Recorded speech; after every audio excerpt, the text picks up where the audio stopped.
stand where. Welcome to the board meeting. Thank you for attending. Please take a moment to stand and share the Pledge of Allegiance. I pledge allegiance to the flag of the United States of America and to the republic for which it stands, one nation, under God, indivisible, with liberty and justice for all. Thank you. Okay, let's go ahead and here we will need a motion to approve the agenda. So moved. Thank you, Tim. Second. Second. Thank you. All in favor? Hold your hand up, say aye. Aye. All opposed? Sorry. All I'm just gonna abstained? move to one. Thank you. Let's go ahead and open the floor for member comments. Graham, if you want to recite our standard policy. John? Yeah. We cannot hear you. Can everybody else hear me? I can hear on I Zoom. can hear you. Okay. All right, let's just hit the pause button and let Drew work his magic.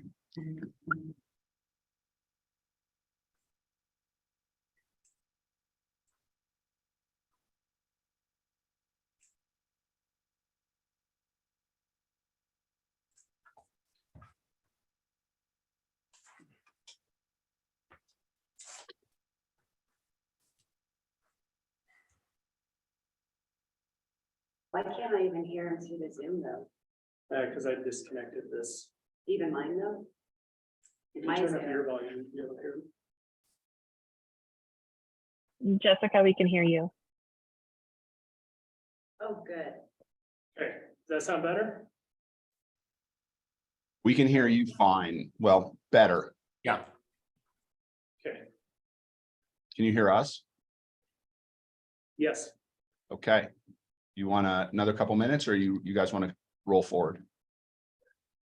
Go right ahead. Okay. All right, Graham, you want to go ahead and give the member comment guidance, please? If we could wait just 1 second on that. We have a member here who's just signing in. I want to make sure that she hears that. So hang on, she's Elizabeth was just having her do the sign in person paperwork in case she wants to comment. Okay.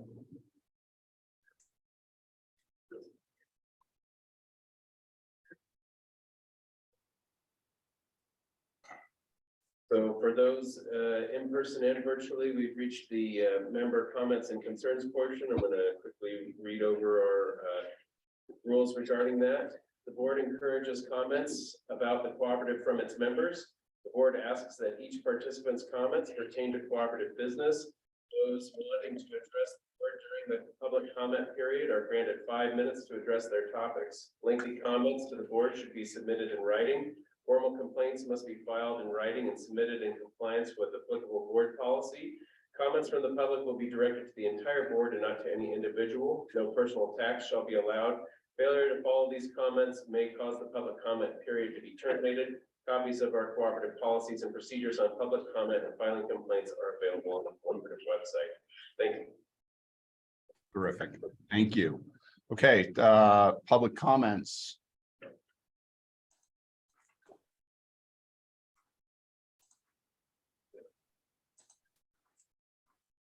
Doesn't appear that the people attending in person have any comments, John. Okay, is anybody online?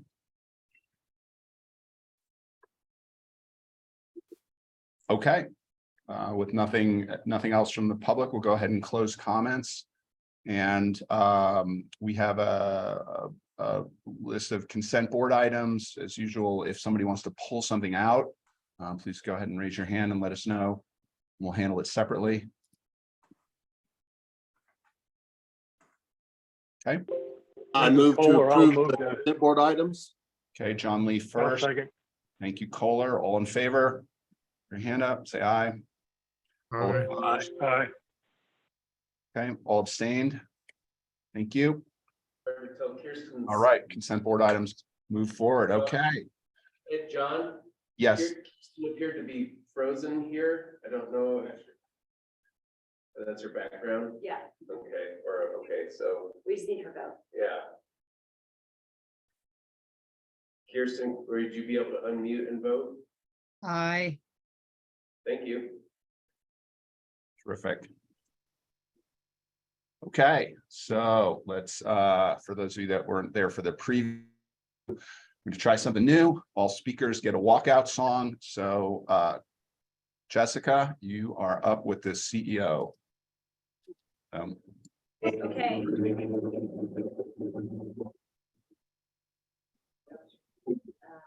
it's not opening on the, You want me to go ahead and yeah. dashboard on? Okay, Work in progress. work in progress. You're up, Jessica. Okay, Drew is going to share his screen. Can you hear me okay? I'm trying to talk loud. Yeah, we can hear you fine. Great. Well, we can hear you. Okay. Okay. All right. Thank you, Drew. Mhm. Okay, so today we are introducing our new view of our dashboard and our 2023 operational plan. So what this plan is, just to refresh everybody's mind, and for those in the audience, the public, what this is we started a 5-year outlook plan, and it's an operational work plan for staff. And we wanted to start planning in 5-year horizons instead of being reactive year to year. So this plan is also updated every year. So the plan that I'm going to go through today is, again, a staff work plan, and it's for 2023.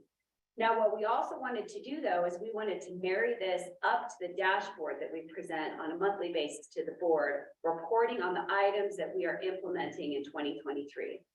So can you scroll through? So I'm going to talk about the structure of this and how it relates to the dashboard. So a lot of this is similar. You've already seen this before. The only changes on this, these are all the same, is this page.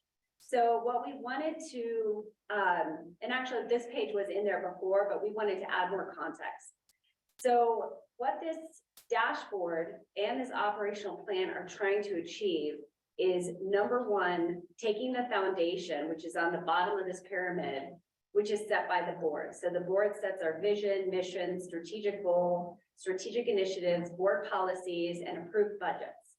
And those are the high level items that the board sets for LPA. So what we've done is we've taken all of those items, and we want to make sure that we are reporting on them on a monthly basis, and that they are reflected also in our work plans for the year. So with that, we also layered on top of that the Code of Excellence that we've already talked about before. Now, the Code of Excellence is common commitments for staff. So for those in the room, our Code of Excellence are those posters on the wall that says climbing to new heights. And for those, again, that aren't familiar with that, that was where staff came together to decide, okay, how do we want to work as a team at LPA? And how do we want to work externally with customers and members? And so it's just a layer on top of that to say, we are going to achieve the board's vision, mission, strategic goals, initiatives, board policies, and approved budgets, both operational and also the capital budgets. And we're going to do that with the Code of Excellence layer on top. Now, on top of that is where we come up with the LPA's North Star, which we've already provided in that 5-year document when we first rolled this out. But that gives our LPA community an idea of our map and where we're going and what our guiding principles are that also are part of the board's foundation at the bottom. So then the next thing is where our staff have gone back to their divisions and have spent quite a lot of time figuring out, okay, how do we meet the board's vision and high-level strategic thinking and their initiatives and policy and budget and all that? How do we actually now implement on that? And so each division came up with 1-year divisional strategies. And that is both at a high level, and I'll go into detail what that looks like. Those are targets that you'll see in the next couple of pages. But also every staff here at LPA now not only has targets for their division, but they now have targets for their teams, and now they have targets for them individually. And so how we wanted to tie this all together is now those are all encompassed in everyone's performance evaluations at the end of the year as well. So what we wanted to do is make it clear to our employees what their expectations are and how they achieve success. And then if they achieve success, then how the company achieves success. And then that top of the spear is now reporting. So what we wanted to do is we heard from the board, we needed to make a finer line between what the board has set for us to do and how we actually meet those obligations on a monthly basis. So we've now changed the dashboard so that we're reporting on the same items, the big picture items that the board has set for us every month. So I'll step through that and show you examples. So can you go to the next one? So again, this is the North Star that we started back in 2021 and presented to the board. Okay. Okay, so this should look very similar to what you've seen in the past, but again, we have actually gone through and refined all these targets in order to reflect what's in board policy, what's already existing, what is a strategic initiative that the board has already set, the required budget items and goals that the board has also set. So these are all already established through the board of directors. So now what we want to do is we want to make sure we're meeting all those. So those are the targets: experience no lost time incidents, 100% regulatory compliance. We also felt that continuous improvement is a huge component of how we do better. And we're wanting to use more data analytics to improve our decision-making processes. And then of course, no cyber incidents.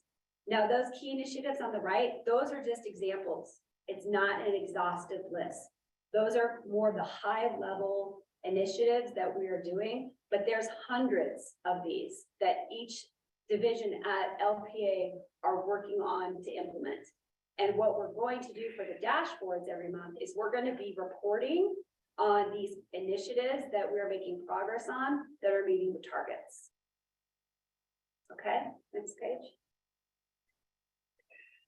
These are keep the lights on. These are the 2023 targets. Again, in board policy, it requires us to have a wildfire mitigation plan and to report on that. So that is now in this as a target.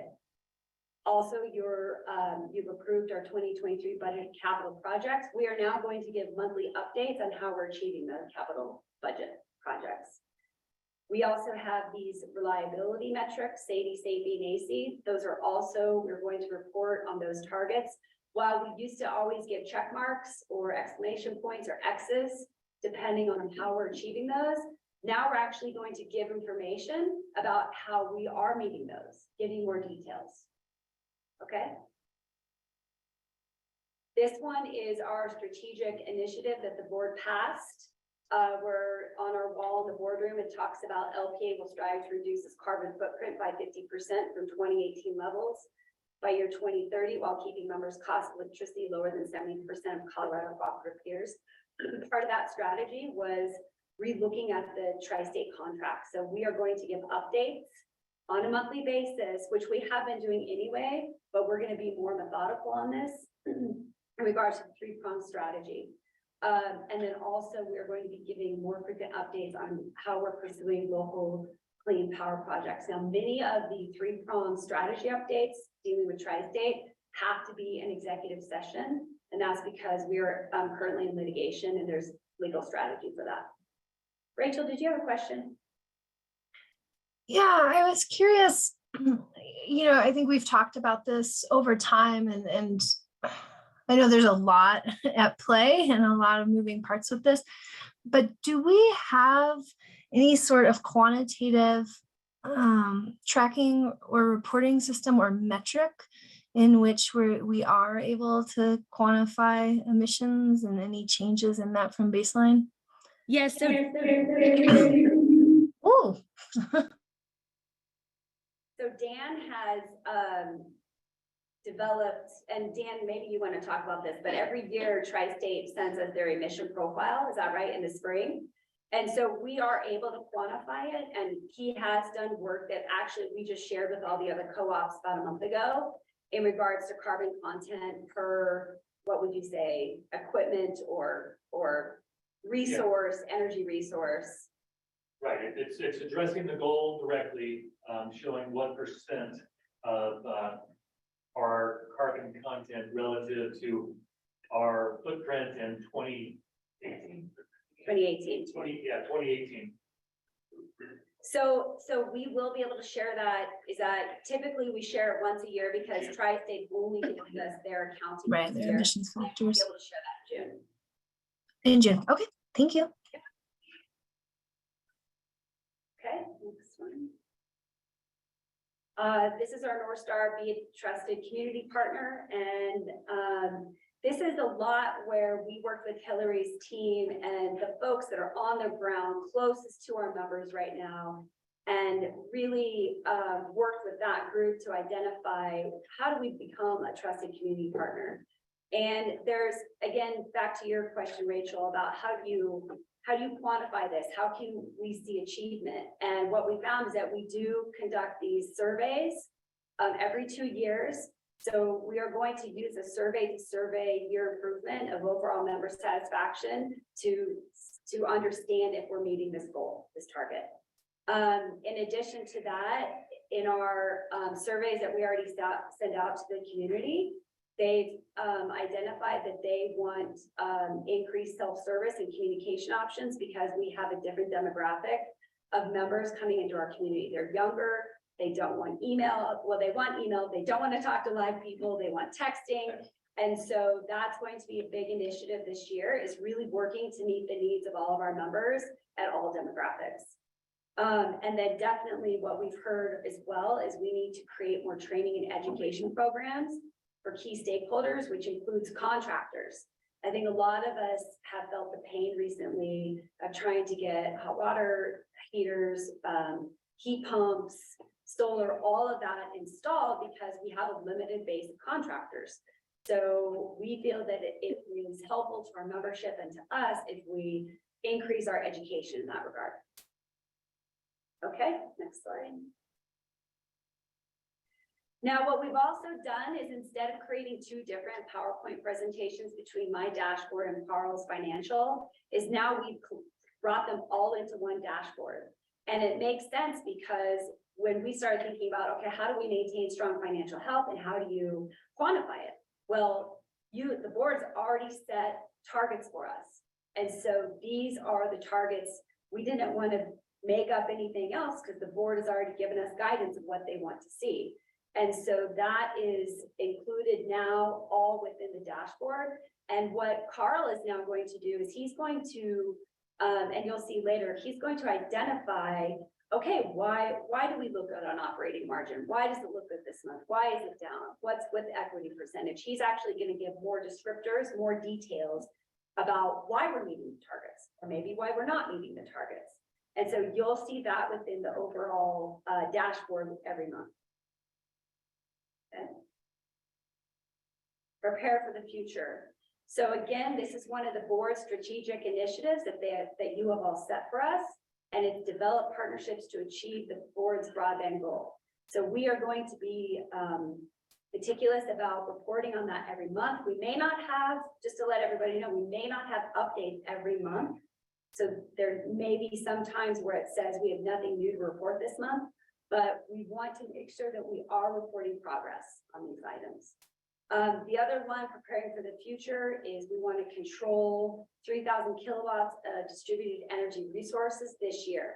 Now, why it's it's a cumulative of 3,000, because in our 2021 plan that we set forth back in 2021, we said for 5 years, we want to achieve 5,000 kilowatts of DERs by 5 years. So now we can always up that number if we're seeing more progress, but we think that that is achievable, and that's a stretch goal as it is. And it's more a stretch goal because, again, our contractors, right? We need more contractors in, we need more people to be educated about the benefits of this. And then the last item, which is a really big deal for the next couple of years, is all these grants that are happening due to all the federal legislation.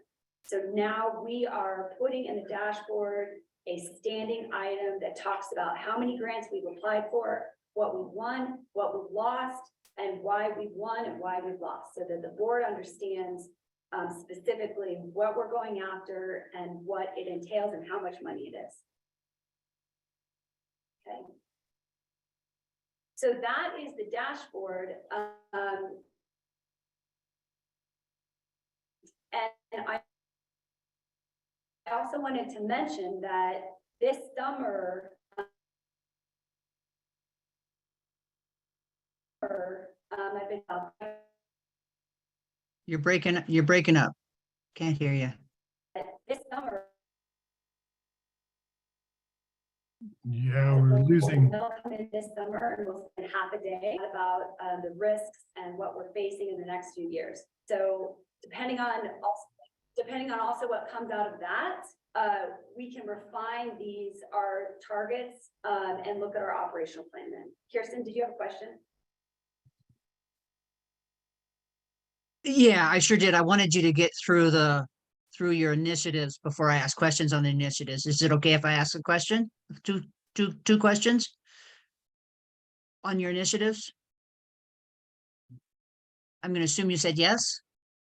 Okay, page 56 is the Keep the Lights On initiative. Can you somebody explain what sectionalizing is? Yes. Somebody who has a working microphone? Uh-oh. Dan, do you want to come up and try that microphone? Well, and he. Do you hear us okay, Kirsten? I can hear you. I wasn't hearing Jessica. Kirsten, this is Dan. Can you hear Dan? I can hear Dan say, "This is Dan." Hi. Okay, hello. Sectionalizing is whenever we talk about OCRs, fuses, breakers, those are all sectionalizing devices. They help us split our system up in the event of a fault so that not everybody's out of power at the same time. So that we isolate the fault and put as few people out of power as possible. And so when we talk about sectionalizers, those are the devices that split the system up. And we talked about Vipers. Those are the new types of sectionalizer that we are putting a lot of focus on right now. So then what is the preferred sectionalizing? The preferred, let's see, Dan, can't hear you. right, so that's, we're building the plan right now. Dan, can't hear you. Building a new sectionalizing plan with enforced links. And that's the plan we're working on, and we want to implement that plan. So that's going to entail Vipers, more electronic type fuses that prevent bullets to the area and keep people in power. If you're talking, I'm not hearing. I can hear it's just really light. I don't know if you're moved away from the mic, maybe. So when I unmute, it gives the echo. Right. So I can mute and you can unmute. Yeah, can and you do Dan that come real over fast? here. Go for it.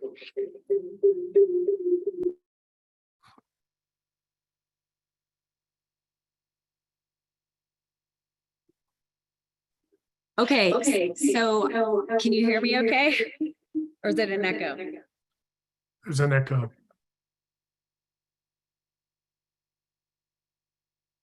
I wonder, is this owl in the middle of the room somewhere or something? It's like some people are, you can hear them, they're like close enough, others seem to be very far away. So I'm not sure. It's hard to see the big room. Yeah, if I can make a suggestion for Jessica, Dan, and the people who speak regularly, you guys should log in as Zoom, keep your mics on mute, and then toggle back and forth, muting the owl and then muting using your local computer. Because I think what happens is it comes out through the ceiling speakers and then it goes in through your mic, and that's what's. That's right. making Okay. it. Can you hear us? Do you hear us okay? I can Now. hear Drew. Can you hear Jessica? Yes, at that point I could. You're a little faint, but Okay. I hear Drew's you. The owl right next to us. that's better, I Okay, think. so we'll just talk loud. So, Kirsten, we'll send you an email. I think that's gonna be the easiest thing. If that's okay. Oh, okay, super. And my question now is about the preferred piece, wondering if maybe like we do preferred for hospitals or something. That's what I'm trying to understand on that piece. Thank you. And then I do have another point, but I'll put my hand down and let somebody else ask, and then I'll put it up again. Okay, Kohler. Thank you and good morning. On this operational plan, you mentioned that there's quite a few initiatives. These are just a couple of them. So will we see this plan monthly? I'm afraid I didn't catch it. And do the initiatives then change so we see different ones for 2023? Yeah, so I'll go through the dashboard next, and I'm hoping that clarifies that you will see, we will report on initiatives once a month that will be changing, that the goal of those initiatives are directly tied to a target. So yes, you will see different initiatives being reported once a month when they are, when we're working on them or they're executed. Okay, and will this actual presentation be seen monthly, or is this something we won't see after this month for a while until you update it? And then we'll just see the dashboard? So when we get to the dashboards, I think you'll see this is not updated monthly. This is the operational 2023 goals with the targets. It only is updated once a year for staff. But they all have their individual work plans per year. And then the dashboard is what will be live updates once a month. Okay, so then can we put this in our drive so we can access it when we'd like to? Yes, Thank you. yes. All right, Joe. A couple questions here. So when we're talking about the board's strategic goals, I know that those have been, from my standpoint, I think they've been staff driven, which is great because you guys are down there and know what we have to do strategically. But I mean, if we have, a goal that maybe is not on your list, say for 2024, that we want something, we'd like to suggest something, how would you like us to go about that? And how can we discuss the strategic visions? And do we do that in November before the end of the year, or what? Yeah, Joe, I think that would be a part of the strategic retreat this summer, is that the board should look at if they want to change any of their strategic initiatives and goals and board policies. I'm not sure what goal you'd want me to add, but if the board has a goal, they need to actually pass it in a board policy, a resolution, or I'm looking at Graham, some legal option. It can't just be a goal that's brought up individually from board members. Okay, so do we have, besides the three-pronged strategy and the stuff about lowering our carbon footprint, do we have those goals in a list somewhere? Because I guess I'd need to review them. I'm kind of confused. So maybe, Graham, do you know what it is?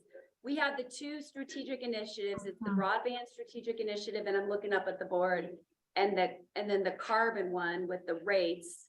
Those are the two strategic initiatives the board passed, and then the board also, through previous strategic planning, developed the vision, mission, board's commitment. I'm reading them up on the board. I can't read that part though. Mm-hmm. And there's 6 other panels that the board has already set. So definitely, Joe, I think that's the opportunity, is if this summer, re-looking at all those to make sure that that is still where the board wants the staff to be going. Does that make sense? Yeah, okay, because you faded out when you were talking about what was going to happen this summer, so that clarifies that. Joe, hang on a second. Jessica, maybe why don't you provide a little more color for what we talked about in terms of that summer strategy effort? Because I think that will answer a couple people's questions here. and then let Joe continue. Sure, yeah, so, I'm sorry if you didn't hear me, but we're hiring CFC to come in and do the strategic planning, which is what they do for co-ops. And they help us walk through the current, position of the board, and we look through the board's, strategic initiatives that the board has passed in the past, right? And then those strategic initiatives and board policy are then codified and encompassed in the board policy series, what would you say? 103 is where the board has delegated authority to the CEO and staff, and then has a equivalent reporting, the CEO and staff have equivalent reporting obligations back to the board on those delegations. So it's not, I mean, what we're talking about here are these high level vision statements, mission statements, carbon goals, broadband goals, things of that nature. That's what the board sets policy wise, and what we're working to set quantifiable goals for at a staff level, right? I mean, the carbon goal is the main one that has numbers in it, right? 50%, 2018, 70%, 2030, things like that, right? But most of these others make a commitment to developing broadband partnerships without a specific board directed number of how many broadband partnerships we need to have by a certain date. And so we're just sort of updating you on how many broadband partnerships we've worked on developing to date, and the steps But we're taking to meet that. But then Hang on a going second, back hang to on a the second, summer. Jessica. Let That's fine. me jump in here. Yeah, So this conversation, there's a couple things that are happening concurrently here. Middle to the end of last year, there was a series of questions that came up in multiple forums around, hey, what are we really managing towards here? What, like, as a board, what are the objectives that we're managing towards? And there's a couple that are on the record, like broadband, right? And then the rest of it is under these, the North Star. And there was some feedback that came back from the board that said, hey, that's pretty squishy, right? And, oh, and by the way, where the hell did this come from? And are we ever going to update it? And then the answer to those questions were, well, actually, I don't know. And so what Jessica and the team worked on was saying, actually, it is time to review the strategy stuff. Let's pull this stuff all together. And then an open conversation around, well, how does strategy really play out day to day? And after some discussion, it's, as I think we all know, it's board set strategy, directs Jessica to that strategy. Jessica then organizes the CEO, then organizes the staff to execute that strategy to the best of their ability. And then staff reports on the progress back to the CEO, who then updates the board. What you're seeing here is essentially a refresh on how the CEO is going to be presenting to the board the work in progress. And what on this particular slide and on the previous slides, you see the best efforts of a crisp interpretation and articulation of what our objectives as they stand today are in the targets box on the left, and then examples and references of, well, okay, don't just say you're doing it, show me that you're doing it. And this is what you see on the right, which is why Jessica said, hey, you're not always going to see a bullet point by bullet point. This isn't a checklist to manage. But this is the staff and the CEO updating the board on the progress of the initiatives. In May or early summer, we got to get it scheduled. We're going to do a full refresh on the strategy, and we're going to put broadband in context. So the two that we have are broadband and clean energy. And then the rest is coming off of the 5 point. And so in May, that's going to be our moment to really dig in and go, yeah, you know what, I'll tell you what I really want added to this list is X. And hopefully, well, not hopefully, coming out of that will be a refresh, which will cause this to be a refresh, which will cause staff to have new targets, and everybody manages up and down the line, which was the original triangle that was presented on slide 1 on this. That's the big picture here from the board's perspective. Did I get all that right, Jessica? That was perfect. Thank you. So this is the work in progress. But context is important here. And so with all of that on context, Joe, sorry for preempting this, but the floor back to you. No, that's great. That really helps because I mean, the only kind of strategic discussion I've been involved with since I've been on the board is the 3-pronged strategy that everything else was set. So I guess it's, one of the things I've expressed to Jessica over the years is it seems like the board, should have some community outreach to help, show our members what we're doing strategically. So I guess that would come in the summer when we sit down and do this. So I guess we all need to think about other things or less or what. So anyway, that helps. Thank you very much. And just to be clear on the timing of this next spring or this coming spring wasn't a capricious, like it's not like, oh, we should do it. It's the end of the original 5-year.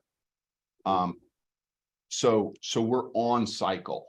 Like 5 years ago, all this stuff was laid out for the couple of you that were there then. I wasn't. And so it's time for the refresh. And if you want to open up the floor and say, actually 5 years is a pretty long time here, maybe we make it 3 next time around, like everything's up for grabs. But there is real structure here, even though you have to zoom out fairly far to see that structure. And so that's why it's happening in May and why it didn't happen in November of last year, for example. And so again, just more context. There's nothing there to speak to. So Joe, I was actually speaking directly to you. Did you have anything you wanted to comment there before No, that's great. Thank you. Okay. All right. Tim, go ahead, please. Thanks. Yeah, that was a good summation of the roles there. I appreciate that. I have just a couple things. One, I think, I had a question before we came in here around when we are going to look at our strategic plan. So you're trying to answer that. That's very helpful. I would just suggest that may not be the best time. We have an election. There could be different directors. I think it would be better to do that after the election when we know who is going to be there for the next year or next 3 years. So just a thought around the timing of the strategic planning session. And then I had a question around what Jessica just presented here. In terms of beneficial electrification and so forth, you mentioned, Jessica, the element of education and contractor engagement, which I think is a really good thing. And this doesn't necessarily need a response, but I think at this point, I think there are other community resources that I hope we are utilizing for that type of education and engagement, including like Home Builders 4Corps. I know I get updated in some stuff from San Miguel on all this time on. They work really well with other agencies within the San Miguel County and so forth to promote sort of the same things that we're talking about in terms of electrification. One other thing I think that I would ask that the staff look at if you're not doing so already, which is code, the city code, county code for building and so forth, and where it is vis-a-vis where we would like to be in terms of goals and how we engage with that. that is a place where, you know, it's fraught with perhaps controversy, but it is also sometimes, mostly due to cost, but it is also something which can have a very dramatic effect on the uptake of some of this. And I think contractors tend to have to learn the code versus if it's not there, they may not spend as much time worrying about it. So anyway, just a comment, great presentation so far. Appreciate it. Thank you. Great, thanks, Tim. Yeah, I appreciate the comments and I'll add those to the list. Cool. All right, thanks, Tim. Bob, go ahead. Oh, yeah, thank you. One, I think this is really a great next iteration of this strategy. It's probably the most comprehensive list I've seen of how these big picture ideas come to life. And as I hear you say, there's even more underneath that. So, you know, well done, I would say. Just one comment, maybe a question. The part where we reference the three-pronged strategy, I forget where it is, but we reference that that's what the target is. I think we mainly talk about working with Tri-State. I think at that retreat, whenever that happens, all those prongs need to really stay alive and current, and maybe the idea of a full withdrawal. I know it's a hard thing to say, but that still needs to be just as viable as any other, given all the changes that have happened. That's my comment. I wanted to ask if, in addition to, there's a periodic survey of members mentioned in there, and maybe it's just not mentioned, but is there somewhere in underneath the what you'd consider kind of the culture elements of LPEA, and I don't know where that really sits, but employee engagement survey, is that somewhere built a little deeper in here, Jessica? So we do an employee survey year to year, but we don't share those results because our employees don't want that shared. And I'm looking to Graham because there's some privacy. Yeah, I mean, that is an internal document the delegation under policy 103 is that, you know, employee management delegation is delegated directly to the CEO, and we need to be mindful of, you know, the direct oversight of employment and sort of making the kind of employee communication, employee concern go through its proper channels according to our board policies and stuff like that. So we do operate that. There's probably an opportunity where but we don't, it's not really something that's designed for public update, especially with, you know, the external polling services that we've worked through with that. It's not something that we would really put on the dashboard. But you know what we can do, Bob, is we've been working very closely with the NRECA's governance group, and they have specific rules around this. So let us go back to them, NRECA, and see what they suggest, because they have a full document written about board governance and what is appropriate for the board to manage, and we can ask them about this item. So we'll take that as an action item. That's fine. And believe me, I don't have any concerns, or I'm not kind of saying that for any, you know, any reason of concern or thought. But when I think about, like we've talked about in the past, what do we really evaluate the CEO, senior management CEO in particular on? It's the huge, big objectives that are in here. And then it's these two other big things that sit out there. Our customers, we call them members, they're customers, whatever you want to call them. How do they see us? And at some aggregated level, certainly not at the complaint level, not at the problem, at some aggregated level, what's the reading on how things are going internally? So that's just so I appreciate you looking into that a little bit. Absolutely. And certainly I every sense I have is that it's great, you know, so that would be nice to show some aspect of that.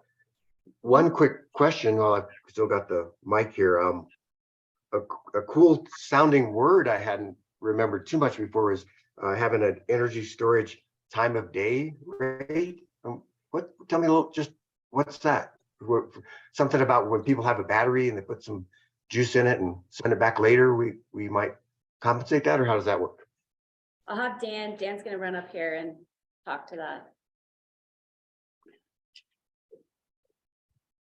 So Bob, when it comes to using that terminology, time of use versus time of day, if you think about a battery, it's not really use if you're discharging. And so it's, time of use really isn't the appropriate term. So Yeah. we've chosen to try to build a program around time of day and really focus on those critical peak hours between, 4 PM and 7 PM. Because right now with our, there's just different aspects we have to consider, and it gets a little technical, but if we discharge the battery at 9 PM while it's still on peak, it doesn't do us a lot of good. So we want to build a program that encourages people to discharge at the right time if they don't allow direct control from LPA, because that's the preferred option, but some people just don't want the utility to have the control, and so this would be the option for them. Yeah, that's what I sort of thought that, and I just really appreciate that's where you've gone ahead and built out the program to support that, because I know we had batteries where it's great you have it, but if you only dump it on right at the very last, not at the most useful time, it isn't helping us. So anyway, thanks for that. And again, I think this is the most comprehensive list of how the work gets done and how it gets linked top to bottom in every aspect of LPEA. So well done. Thank you, Bob. Great. Thanks, Bob. Kirsten, you're up. Yeah, so I've looked at the initiatives in light of, okay, how does this meet the strategic plan? And I think you're right on and have got this. I have two questions. One is, in the keep the lights on, is some of the Camus work in that too, because that's what gonna want to help us?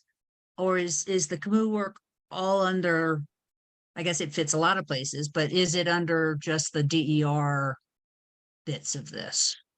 Yeah, Kirsten, that's a great question. I would say, Dan, correct me if I'm wrong, but the Camus stuff is really kind of threaded throughout a lot of our targets.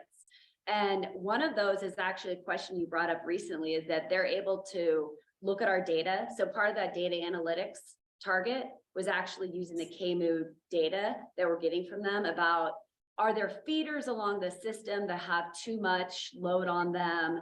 Then we can look at areas where there's electric vehicles charging. So some of the questions that you brought up as well. So the Camus work is for that, but it's also for the DER. So it's multiple items it touches. We're going to be reporting a lot on what Camus is doing on different targets and different initiatives. Does the Camus product also let us model? Wow, we've got all this money flooding in hopefully we have all this money flooding in from the IRA, the Inflation Reduction Act. Are we going to be able to manage it even in this next year? Does that help us predict also?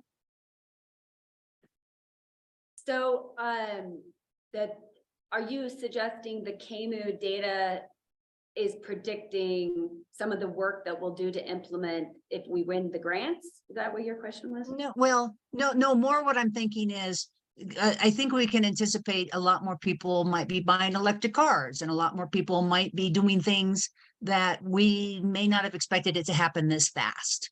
So I'm wanting to make sure that we're prepared as a distribution cooperative to meet that need, and or put in policies saying, you know what, we're full in this little corner of the world.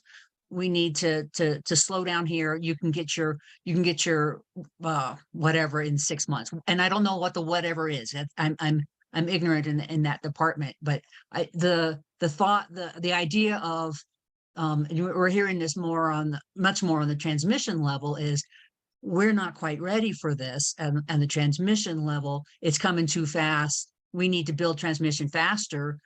Yet all the money is in the let's get the cars out there, let's get the heat pumps out there, let's get the bloody-daws out there. And I want to make sure our distribution network is up to the task. And I'm wondering if Camus lets us model some of that, saying, okay, we think this is going to go faster in these areas. Are we going to be able to manage it? And do we need to beef up faster than we thought? Yeah, that's a great comment. And yes, Camus is doing that. And yes, they're identifying areas where we need to pay attention to. So yeah, we are actually ahead of the game on that. Excellent, excellent. Okay. And then my second point, and this is for the board, actually, this is a suggested board action. We've got these great initiatives where they should be, the operation stuff. When I look at the on the be safe and excellent in all we do, I think that we as a board can be more excellent. And I think we have kind of let some of our training initiatives, our education as board members slack a little bit. And I would like to, and I'll put in a formal request to get this on the agenda of what policies or what processes do we want to put in place to both incent training and to really make it happen, so that it does. I think we kind of got into, oh, it looks bad if we're spending money on education. Well, that time is over. We need to be spending money on education. So this was my place to put it in the safe and excellent in all we do. So thank you for having that there for us. Great. Thanks, Kirsten. Just to speak to that quickly, I had commented, Rachel and I had been working on doing that. I had missed an email from her earlier this month. It should have been agended for this meeting right now. We weren't ready to present. It will be agended for March. Okay, super. Thank you so much. I appreciate that. And then one more comment about the strategic timing. Yeah, we can't do it too early because of the election. We also can't do it too late, just in case there's any implications for budget. Fair enough. Yeah, more to come on scheduling, and we will get notes out to you, everybody, for feedback. That will be a big team effort. Everybody's going to need to weigh in, and there'll be prep work, and so it's coming. All right, Rachel, go ahead. Yeah, thanks. Sorry, I was off video because I wasn't sure if the low bandwidth was on my end or in the LP room. And I didn't realize it didn't come back on. Sorry. I also love this presentation. I'm taking notes because in my organization, we're headed into this similar process next week. So taking notes on structure and process. And I think one of the things, just reflecting on it a little bit more with the be a trusted community partner. And I think you made this statement, Jessica, about just really trying to communicate with our members effectively. And just to highlight it once more, I know you love when I do this, but 9% of our population here are primary Spanish speakers. And si no hablas otro idioma, es que es muy difícil de entender, ¿no? Entonces, si quieres participar, no puedes, ¿no? So, I don't know, did you want to know what I was saying? Did you want to participate? And you can't. And, we are a co-op, and that's one of our principles. We're democratically controlled. And I know that shifting to like a full-blown dual language program is expensive and burdensome and not on the radar, but I wonder if there's a tiny baby step we could take, like having the website is amazing. And I found myself just looking at the bylaws, for instance, as we're looking at ballots and ballot procedures. And could that be our baby step this next year, is to make a ballot available in Spanish and English? So just something as I look at how to be a trusted community partner to all of our residents. Thank you. Thanks, Rachel. Yeah, we'll add that to the list as well. Terrific. Thank you. Okay, last call on Jessica's presentation. Well, I still need to go through the dashboard. I'm sorry, last call for this section of Jessica's presentation. Okay, let's move on. Okay, so now how John. Hang on a second, Tim. So hang on a second, Tim. Did you have something for? Yeah, I did. Sorry, it's a little late there. No, go ahead, please. Timing. Again, this doesn't necessarily need a response right now, but I saw in the Maintain Strong Financial Health, develop retail rates and incorporate a power cost adjuster for adoption in 2024. That sounds like a big thing. I don't know if it is or not, but I would hope that that would come probably to the FAC or something like that. I'm not sure, but it's something that I think if that's anticipated, it would be good to get an understanding sooner than later on that. So thanks. Yes, Tim, that was the intent, is that it would come to the FAC first. Many of these items, if they're related to financials, they'll all go to the FAC first. So good comment. Thank you. Onward. Okay, so here is the new dashboard encompassing what I just spoke about. So John, thanks again for reframing this. So I'll go ahead and jump in. So this stays the same. This is a snapshot again of where we are for key performance indicators. Now we do have some red X's, and we will talk about that later in the report. But this shows you that we are on track for several items. We do have X's on a few, and then we do have some exclamation points. So I will go into more detail, and I'll ask Jerry to come up and talk through some of the X's. And then Carl's going to come up and he's going to give the report on the financial health slide. Okay, so let's dive in, Drew. Okay, so as I mentioned in that operational plan, these are all the same targets. So none of these are new. These are all tied to that document. So under no lost time, we have a 0. So that's good news for January. For regulatory compliance, we're actually in the process of building a compliance calendar. For every month, we are going to have certain things that we are going to have both employees having to meet on safety and education, but also compliance in regards to NERC and certain cyber compliance standards. So any standards that we are required by the federal government, the state, or even ones that we do internally for safety. So we'll be reporting on a monthly basis on that. 100% of departments using data analytics to improve decision-making. Kirsten, all those things you were talking about, that work is being done by CAMU and other avenues. And so we'll be reporting on that. But in this last month in particular, we've updated our rebate tracking and processing. So we're trying to streamline that to make it easier for people to apply for rebates, to get better communication on when they're getting a rebate and the process just of getting them the rebate. So that's really great news. No cyber incidents. And this is where Drew and his team will be giving you more details about, okay, the 0 cyber incidents, but these are the things we're doing to work on cyber health at the company to avoid a cyber incident. And so this is where Drew talks about deploying this next generation endpoint detection and response solution to workstations. So if there's any questions on that, we can take questions, and then I'll go to the next slide. Joe. Yeah, a while back you had talked, and as far as the cyber goes, that you had talked about adding more staff to help with cyber type issues. Where does that stand? Have things improved, or where are we?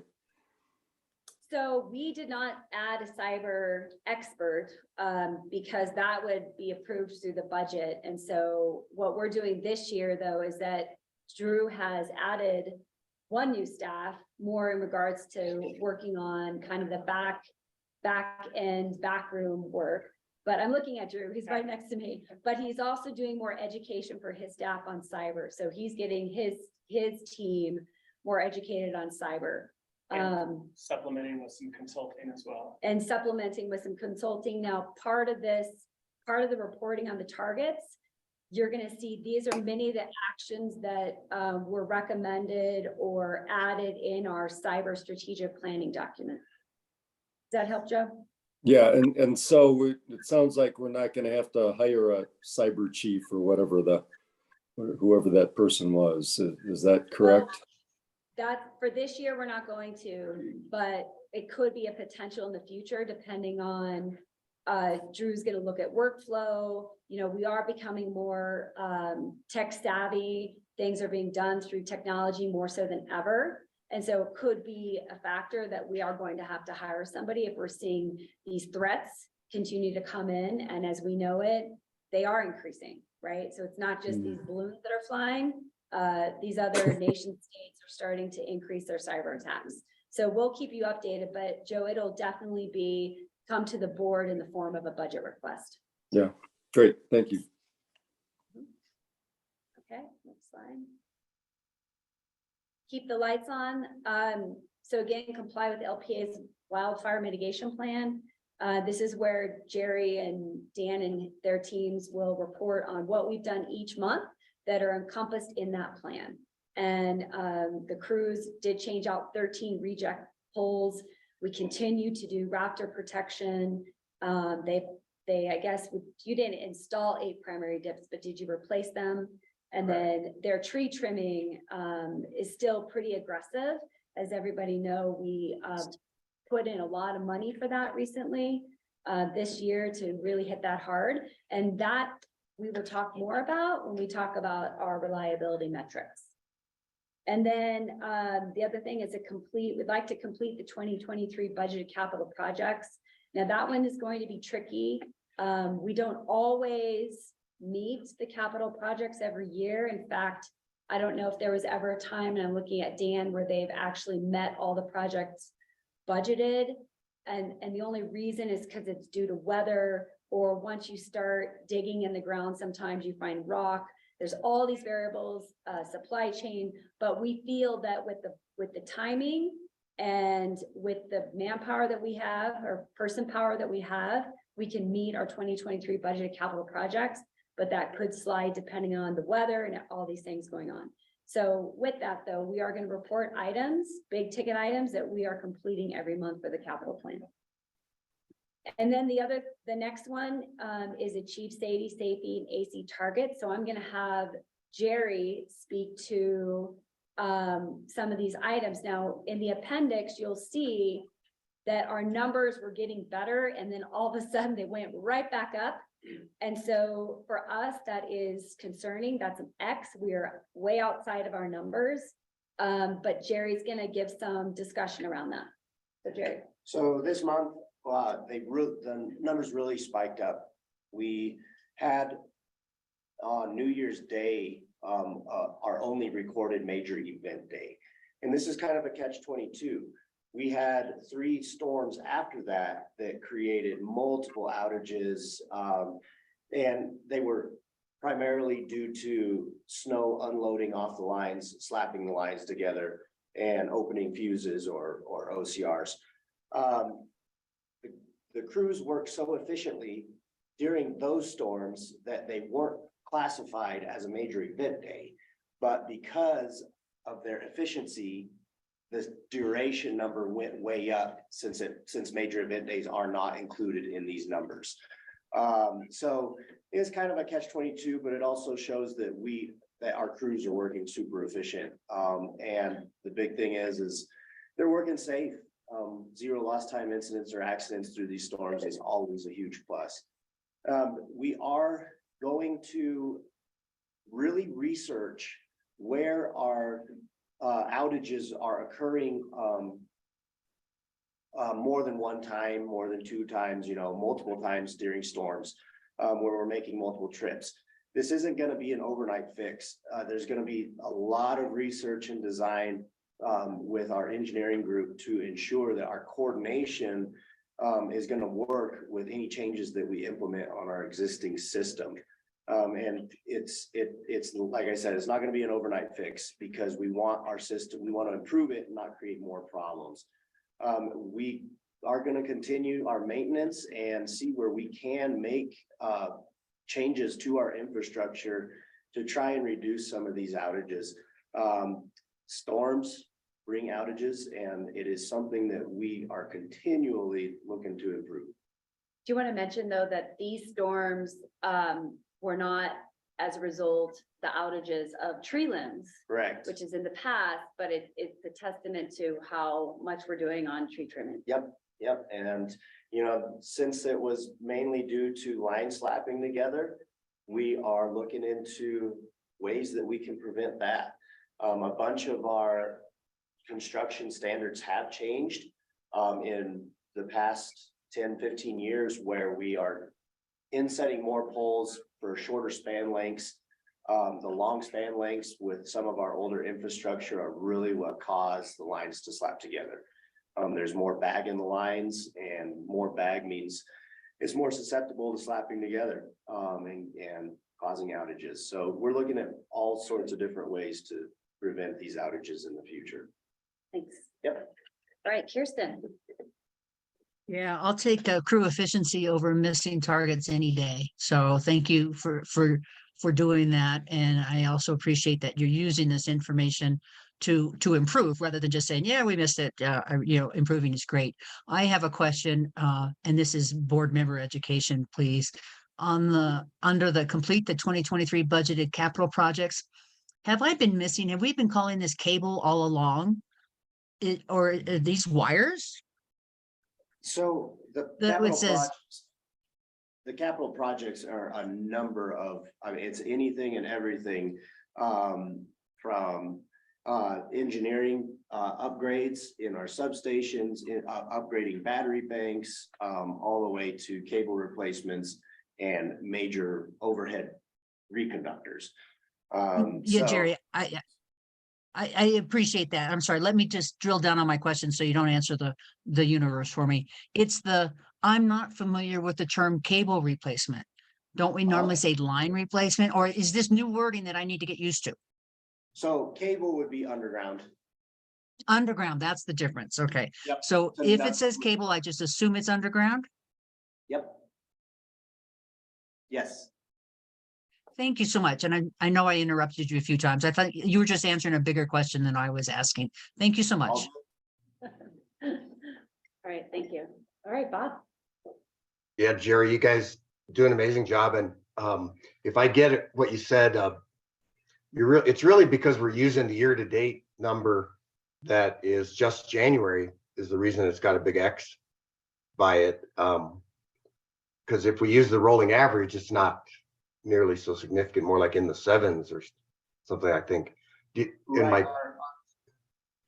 that Our right? current is 6.414 or something. So yeah, definitely these storms really ramp the numbers up for January. Well, what I wonder, and maybe it's all, we understand that. I think it's kind of an interesting time when it's because they went fast that we didn't get to call it a major event day. So that's correct. An unfortunate incentive to go slower, which we don't want. Right.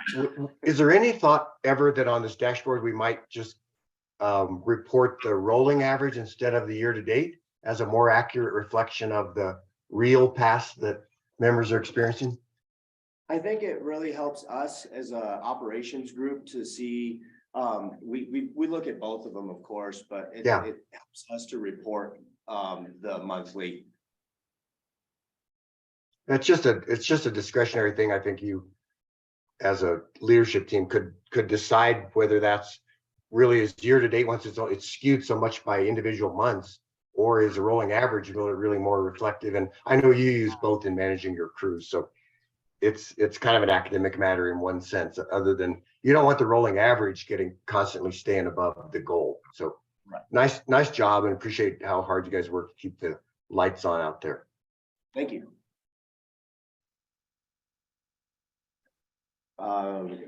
Sure, who had their hand? Yeah, Rachel. Thank you. I was just thinking about that comment about how data and analytics will inform every team in their work. And I'm curious, Jerry, because you mentioned you're really tracking where like these problem areas.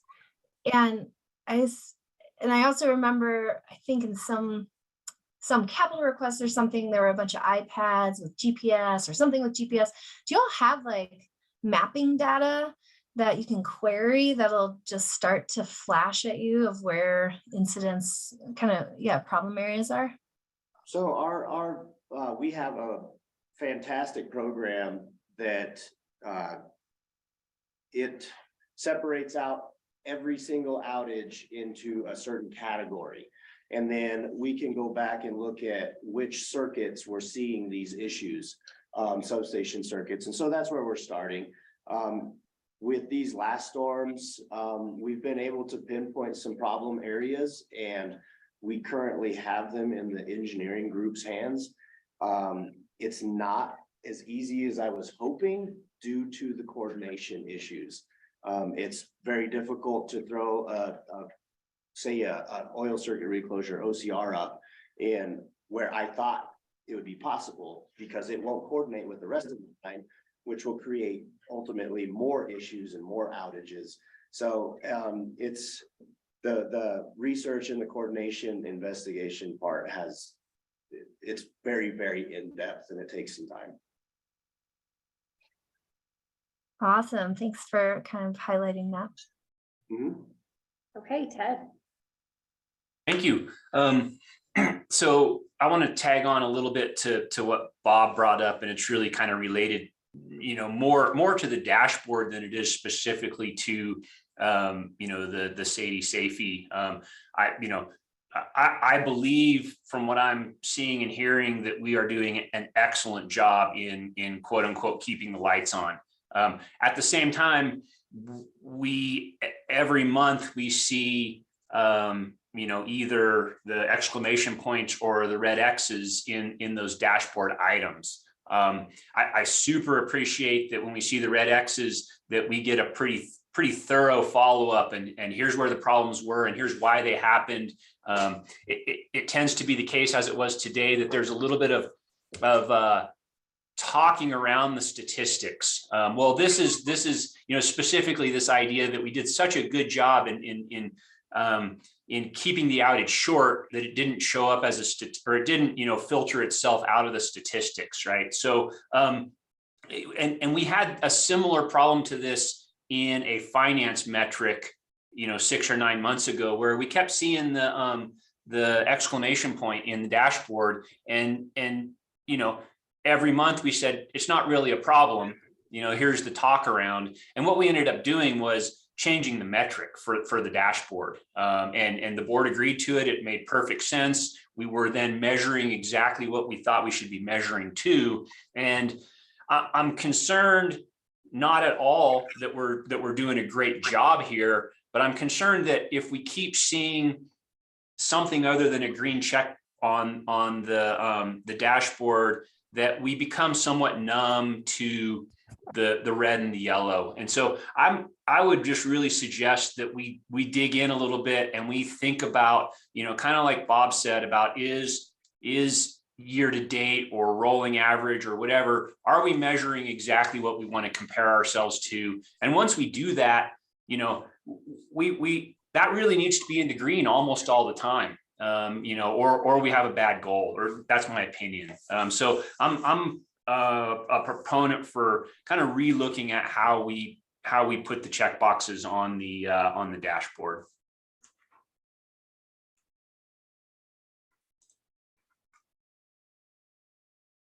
Ted, it's a great comment, and it's actually, we devoted about an hour to talking about this 2 weeks ago and tried to slice and dice it, but we'll look at that again. But to your point, this is a tricky one because actually we're most of the time in green. Like, I think this is the first time I've really seen it outside of our goals since I've been here. This is the first X that I can recall.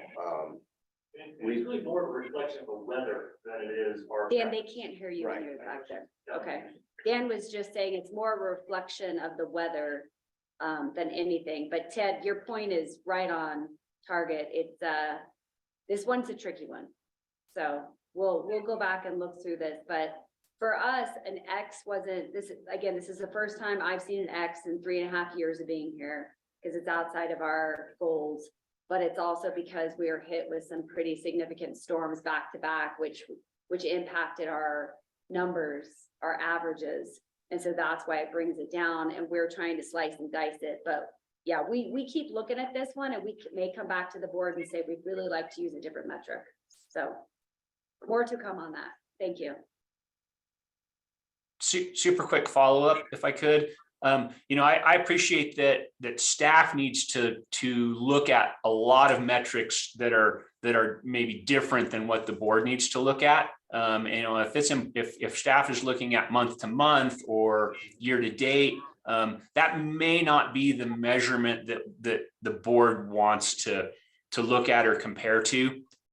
So, you know, I consider that separation maybe if it helps, you know, and if it helps us, you know, as far as first time in red, I agree, but, and I hope I'm not wrong here, but we've been yellow, yellow, yellow, trending yellow, green. When you're doing that, you can expect to hit red. I mean, if you're in the yellow that much, you can expect to hit red sometimes. And all in, I don't think it's representative of the type of performance that we're exhibiting. I'm not sure that we are actually in the red, although we are by definition. So again, I think it's worth taking a look at again. And if we can make it better, let's do it. And if we can't, we'll continue to talk through the yellows and the reds. And I absolutely, again, I have to reiterate, when we see a red and we get a report that month, I think that's exactly the right behavior. Thank you. Thanks, Ted. And that your point is really well taken about maybe we create a different metric for the board in particular. I think that's a great comment. So we'll take that as an action item. All right, Kirsten. Yeah, we certainly don't want to get alarm fatigue. On the other hand, the dashboard is also a communication tool with all of our members, and it would be a real hard sell to tell all the people who had their power out that everything was just fine last month, or on January 1. So I want it to be marked in such a way that we acknowledge that, yeah, we have issues, and yeah, this is what we did, and yeah, this is what we learned. But I get, Ted, totally what you're saying about but let's not get it so that we ignore if something really is coming down the road. Thank you.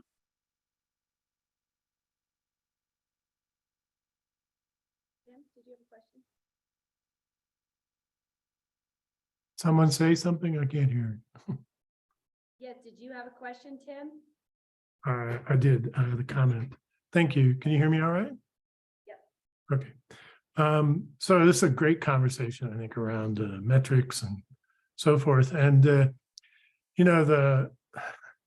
I'm trying to put on the hat of just being not a board member, but a member at this point around this particular metric around, say, the outages.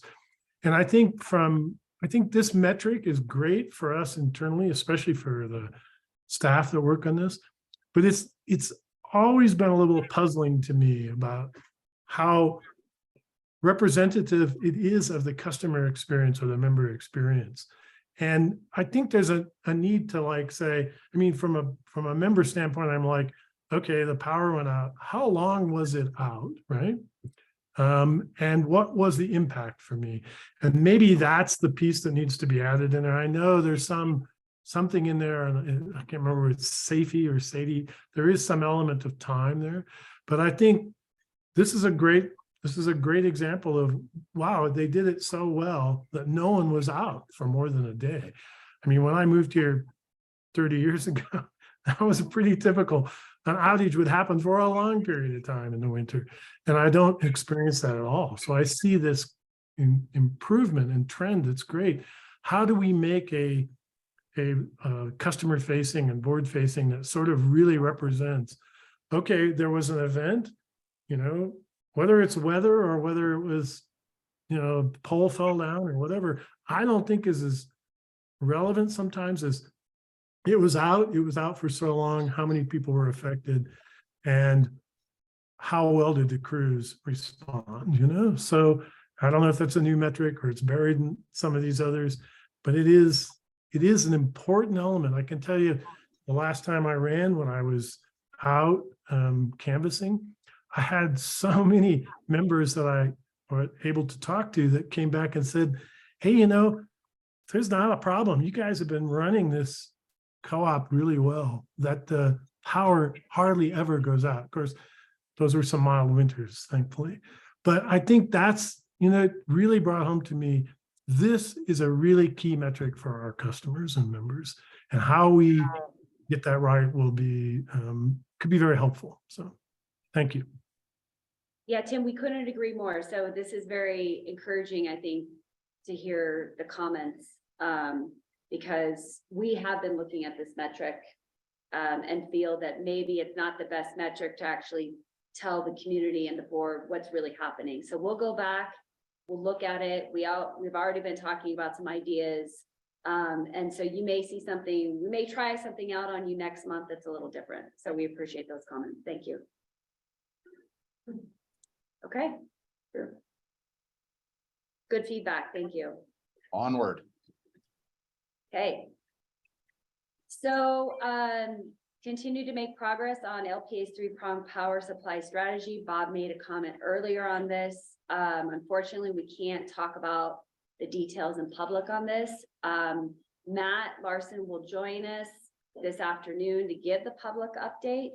And then we will have more of a discussion in executive session on this, but we are continuing to engage in the BDP litigation process. We should hear from FERC by next week if they are taking up the reconsideration, but that is very rare that that happens. But that would be the next public timeline issue that we hear. And then again, I'll have Matt and myself, we'll give a more detailed discussion of this later. And then continue to pursue local clean power projects. So we do have great news on this that I'm going to have Dan walk up here and give an update on. This is in regards to the Sunnyside Solar Project. On the dashboard when we created it, said we should know by February 13th. Well, we do know, and I'll let him give the good news. Yes, we had our initial assessment and meeting with the county planning group where they determined what kind of permitting procedures we will follow for the permitting of the Sunnyside solar project. And the news officially came back from the director of the county that this is going to sound like a funny acronym, but we'll be processing this under FONSI, which is a finding of no significant impact. And so that makes it a much more streamlined and efficient, timely permitting procedure as opposed to a procedure we might have to follow under a major project. So that was good news, and we're looking forward to working with the county and the public that is near the facility to move this forward. Okay. You may want to stay up there though. Rachel, did you have a question? Yeah, I was just reflecting back on Tim's comments around, planning processes and code and how all of that can impact our future work. And it seems like this is a kind of cool guinea pig opportunity to not only participate, but also be paying attention to process and hurdles so that in the future, when massive solar projects are going up everywhere in a way that makes everyone happy and keeps ag running and just maintains our soil, health, and water, that we can move them forward in a good way in partnership with the county. Yes, thank you, Rachel. All right, Joe. Yeah, can you let us, I'm assuming there's going to be a planning commission meeting where this will be reviewed. If you could just let us know when that is scheduled, it would be interesting to just sit in on that and see how that goes. Joe, this should be reviewed at a staff administrative level as opposed to a planning commission level. That's what the FONSI does. And so it won't need to go to the Board of County Commissioners or anything like that. But so there'll be local neighborhood meetings, right, where we work with our adjacent landowners on mitigation aspects and stuff like that. But the point of the FONSI is that it's an administrative review and not a committee or board review. Right. So if there's a neighborhood meeting, I'd still like to hear about that, just to kind of hear what, there's some controversy going on with the other solar project proposed. So it'd be nice just to be able to attend that and listen in and see what people are saying. So if there is a public meeting, of the neighborhood, I know that those are open meetings. So if you could let us know when that is. Thanks. Yep, will do, Joe, for sure. Thank you. Ted? Yeah, I'll just take the opportunity to give quick kudos to county staff, county commissioners. They hosted a study session or a working session. I don't know what exactly they call it, where they invited in an outside expert to sort of generically discuss large scale solar development in Colorado. And I attended it, and it was very informative. And I think based on the questions, there was no public participation, of course, but based on the questions that the commissioners asked, I think they also learned a lot from the process. And basically it's just a kudos to them for being proactive on that topic. Yeah, I agree, Tim. That was good work on their part. Okay, next one. Okay, be a trusted community partner. Again, we contract with NRECA to conduct the 2023 member satisfaction survey in August of this year. Increase self-service and communication options for members. So again, Rachel, we hear you on building in bilingual communication items. This is a chatbot feature that we are going to be testing. So that's what we're reporting for January, and then begin the planning phase to launch a robust member and contractor training program around beneficial electrification. So that is Hillary's team who are on the ground working with customers, members on these items. They are going to be putting this on. And I believe, Tim, you mentioned this, they are working with external parties to develop these. For example, I know that they just joined the Beneficial Electrification League in order to provide that education as well. So we are reaching out, and I know they're also talking to Forecore about joining to work on education programs. Joe, did you have a question? Yeah, sorry for my 69 years coming into play here, but what is a chat bot? Hillary, I think, is online, and Hillary can explain that. Hillary, are you there? Yeah, sorry everyone. I had a bit of an emergency at home, so I had to run home. So I'm joining you in the better sound world. A chat bot is basically, I don't know if you've ever been on any platform where after hours, they say, hey, I'm so-and-so's chat bot. How can I help you? And you might say, oh, I really need to know how much I owe. And then it'll automate a response. So it's basically an automated response. We're testing that now. We're working with our MSRs and our construction team and the people who take most of the member queries. And we're trying to preload and front load as many answers to as many questions as we can in there, so that people who need help after hours have a service they can go to. Great.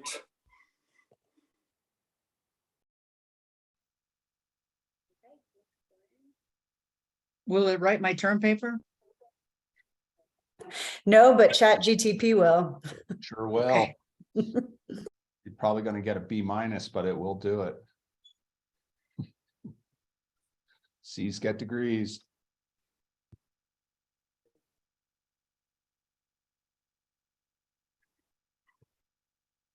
So if our sound keeps going like this, maybe we use it for our Zoom meetings.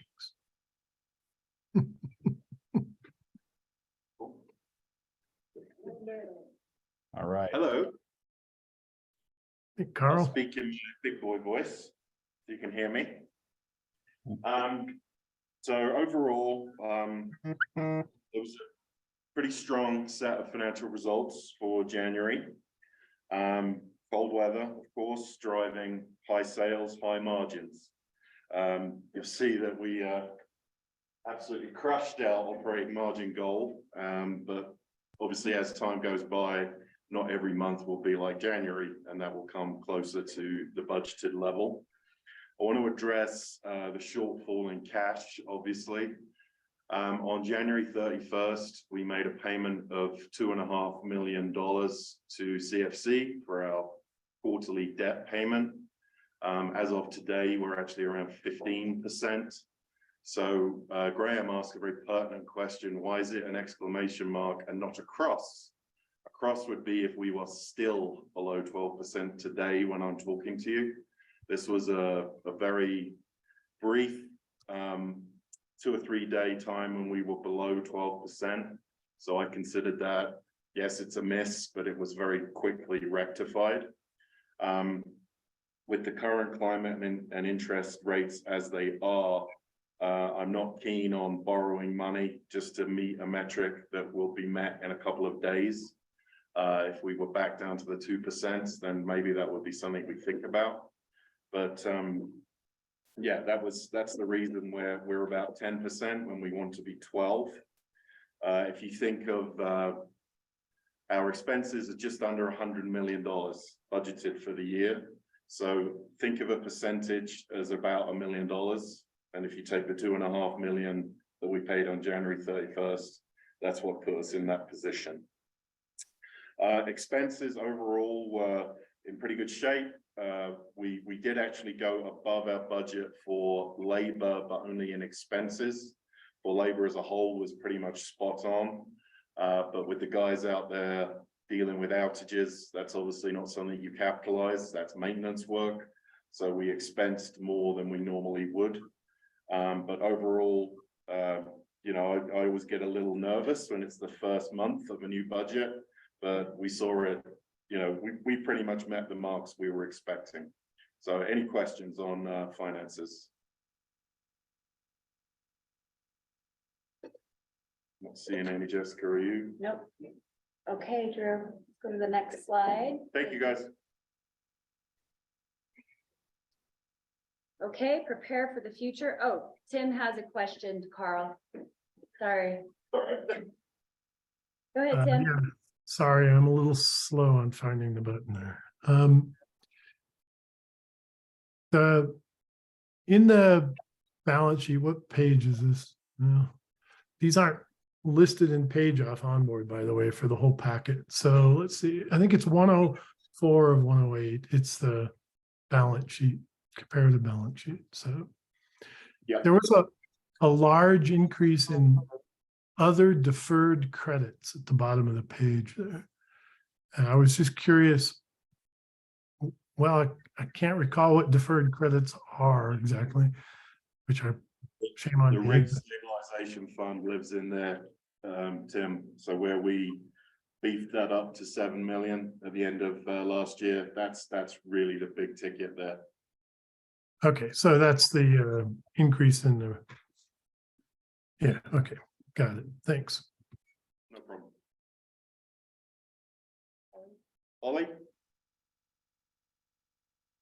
Hi, just so the rest of the board knows that hadn't the opportunity to attend the onboard thing. If you hover over the bottom of the page, you can plug in the page number and it'll pull up a specific page number in the packet.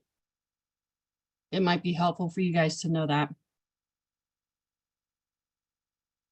Right, Yeah. thank you. Okay. All good? Yep, okay. Prepare for the future. So this is again where we'll start to give updates on partnerships where we can under that target item, and then control 3,000 kilowatts of distributed energy resources. So again, we're developing processes to improve tracking and attain higher levels of DER connectivity. Goes back to Kirsten's point, that's where we're using the data analytics. And then this is where we're going to be reporting on the grants. As you can see, we've applied for 4, a total of 15.5 million, qualified for 6, and we lost 1, but all is not lost because we have different avenues to apply for that same grant. And that was a microgrid grant that we lost out on. Now, some of these, we've already been invited back to Department of Energy to go to the second round, but that happened this month. So we'll report that at next board meeting. All right, Kirsten. Yeah, Jessica, are you able to speak more about the potential partners on a variety of broadband opportunities? I'll let Graham cover that. So Kirsten, because a lot of these are preliminary in nature, they're subject to NDAs, so I can discuss some of them a little bit more in executive session if you'd like to, but one that is public is that we are working with La Plata and Archuleta counties and the Southern Ute Tribe on some grant funding for a run along Highway 151, right? And so sort of from around Arbalese up to Pagosa. So that's one that I can discuss publicly, I think. And so Okay, we're thank you. meeting. Thank you, sir. You know, I speak to Eric at the Archuleta County Broadband Office, probably weekly. We just run into each other, and he's always very pleased with how working with LPEA. And he always says, tell those guys over there, they're doing a great job. So I'm telling you guys over there, you're doing a great job. Thank you. Thanks, Kirsten. Okay, through. And that, I believe, ends the presentation. So are there any other questions? Joe, I believe you had your hand up first. Yeah, just a comment, you know, the program, the objectives, strategic goals you explained, and the dashboards, this is really going to help me in, you know, the year-end evaluation for the CEO. This is very helpful, and I was really shooting in the dark last time, so thanks for putting all this together. This is great. Thanks for the feedback, Joe. All right, Tim. Yeah, your voice fades in and out, so sometimes hard for me to hear still. I was just curious about this photo. Is there any backstory on that? It's a very interesting photo, and just curious. Yeah, so I will have Hillary there. I am trying to figure out what this photo is as well. I think that this was just I know this was something that we sponsored. I think it's the Elks Club hoop shoot. Yes, Yeah. thank you, Bob. Yeah. Yes. Yeah, my daughter won that once, you know, but anyway. That's great. All right, thanks very much. Appreciate it. It's a lovely photo. Okay. John, back to you. Excellent. Well, we are on time. So let's go ahead and take a 10-minute break, and then we will hear from Matt. Matt, you're 10 minutes early. Well, actually, hang on a second. Are you on a timeline that we need to? Yes. So we have to actually, we're behind, but that's okay, because we wanted to spend a lot of time on the dashboard. Okay. But Matt has to make it at 10:50. Oh, shit. I'm sorry. I missed an entire section. All right. We missed the entire section. It's all right. I'm never early for anything too. It's about to be very fortuitous. Totally. All right. So If we can let Matt go, that'd be great. yeah, so we're gonna let Matt, so do we need to let Matt do public, then we go straight into executive session and come out and then take a break? Well. Because Matt, otherwise we're gonna pay for Matt while we're on break. Okay, Matt, I you think this guys will be have great. to tough it out. We're gonna hear from Matt directly. Go ahead. Great. And this will be a very, very short update. I think, you know, last time we got together, we kind of talked about what was going on in the aftermath of the BDP settlement being rejected by FERC. A couple important items that have evolved since then. The first is we filed, along with the other members that are seeking partial requirements service and Tri-State, a joint request for reconsideration, asking FERC to reconsider the decision to reject the contested settlement. We put that in at the end of last month on January the 23rd. United Power subsequently filed a motion to strike portions of our brief. We answered that brief on Monday. The projected timeline of a decision on that request for reconsideration is February 22nd, so a week from today. So that's the first item. The second item is we have a procedural schedule that is established also in the BDP as that goes into litigation. Tri-State's direct testimony will be due in about a month. So March the 9th, or actually March the 29th, I believe. I'm looking at a document that says the 9th, but I believe it's the 29th. And then the answering testimony would be due in May of 2023. Cross answering testimony then due in August. And then it's slated to go to hearing this fall in October. So I think there's a lot of moving parts between now and then, but that is the projected timeline if that case were to go through a fully litigated process at FERC. So with that, those are the two updates that I have. Any questions from the group?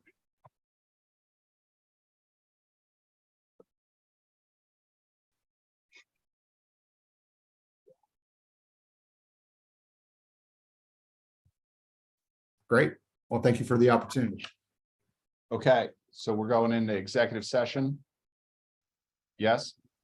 All right, everybody take a minute. There's lots of new tools. I move that we go to executive session to discuss with the attorney. Thank you, Tim. Second by Rachel. All in favor, hold your hand up, say aye. All opposed, Aye. all abstained. Okay, everybody got their link up? Anybody What need about help? Kohler? John, could you give me my status, please? Yeah. What do you want? Matt, I believe that this one, we have to have Kohler, right, Matt? Yes, I think Kohler should be excluded from this, given I think we're going to be covering some sensitive topics. Okay, Thank you. we'll text you when you come in. Okay. Great. Thanks, Hill.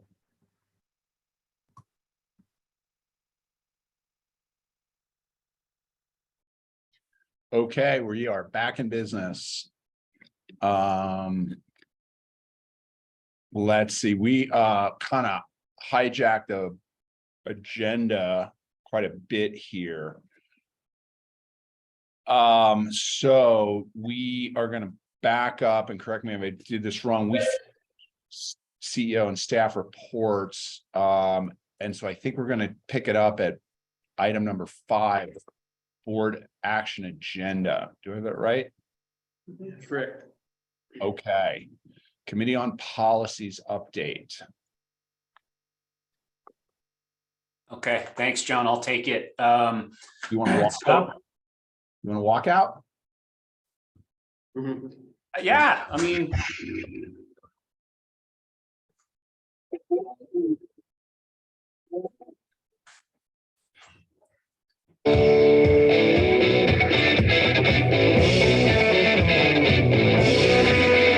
Okay. All right. Go. Probably overly appropriate. Committee on Policies, I'll keep it short. Page 62 in the board packet, at least from on board's perspective. We met on January 30th. Our sort of newest action is to review the 200 series policies.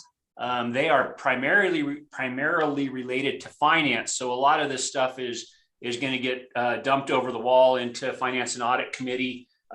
The things that are not related to finance, at least so far, have been relatively administrative, non-controversial. So the action for Committee on Policies was taken already. Hopefully you all noticed that and did your homework on it. It appeared in the consent agenda earlier. So there were some very minor changes to policy 207 and 211 that went through that process. Kudos to staff for helping us refine process again. This has been a big part of Committee on Policy, is how do we do this, do it efficiently, keep a lot of it in committee, bring it to the board where it needs to come to the board, and figure out ways to take action quickly and decisively when possible. So thank you, everyone. That was done very well today.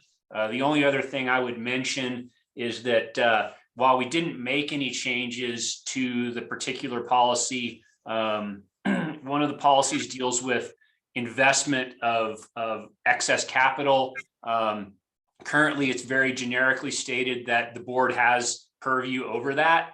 And the question came up in the committee as to whether or not we want to stipulate more detail in that policy. So it's not currently being done, but I think it might be valuable for everyone to, to at least put some consideration into if LPEA was to invest excess capital in stocks, what type of parameters would we like to put around that? So I'll just drop that on you and, you know, consider it, and it will likely come back up in a future revision of a policy, but not at all necessary for discussion today. If there's any questions, I'll tackle them, but otherwise that's my report. Great. Don't see any. Oh, Rachel has a question.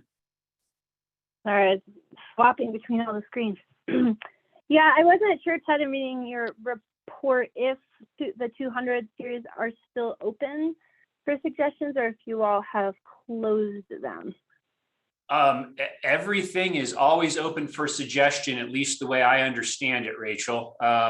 You know, if you had further questions on 207 or 211, it would have been appropriate to bring those questions up and possibly even pull those out of, well, certainly pull those out of the consent agenda. No, those ones were great. I was looking at policy 203 and I don't know if.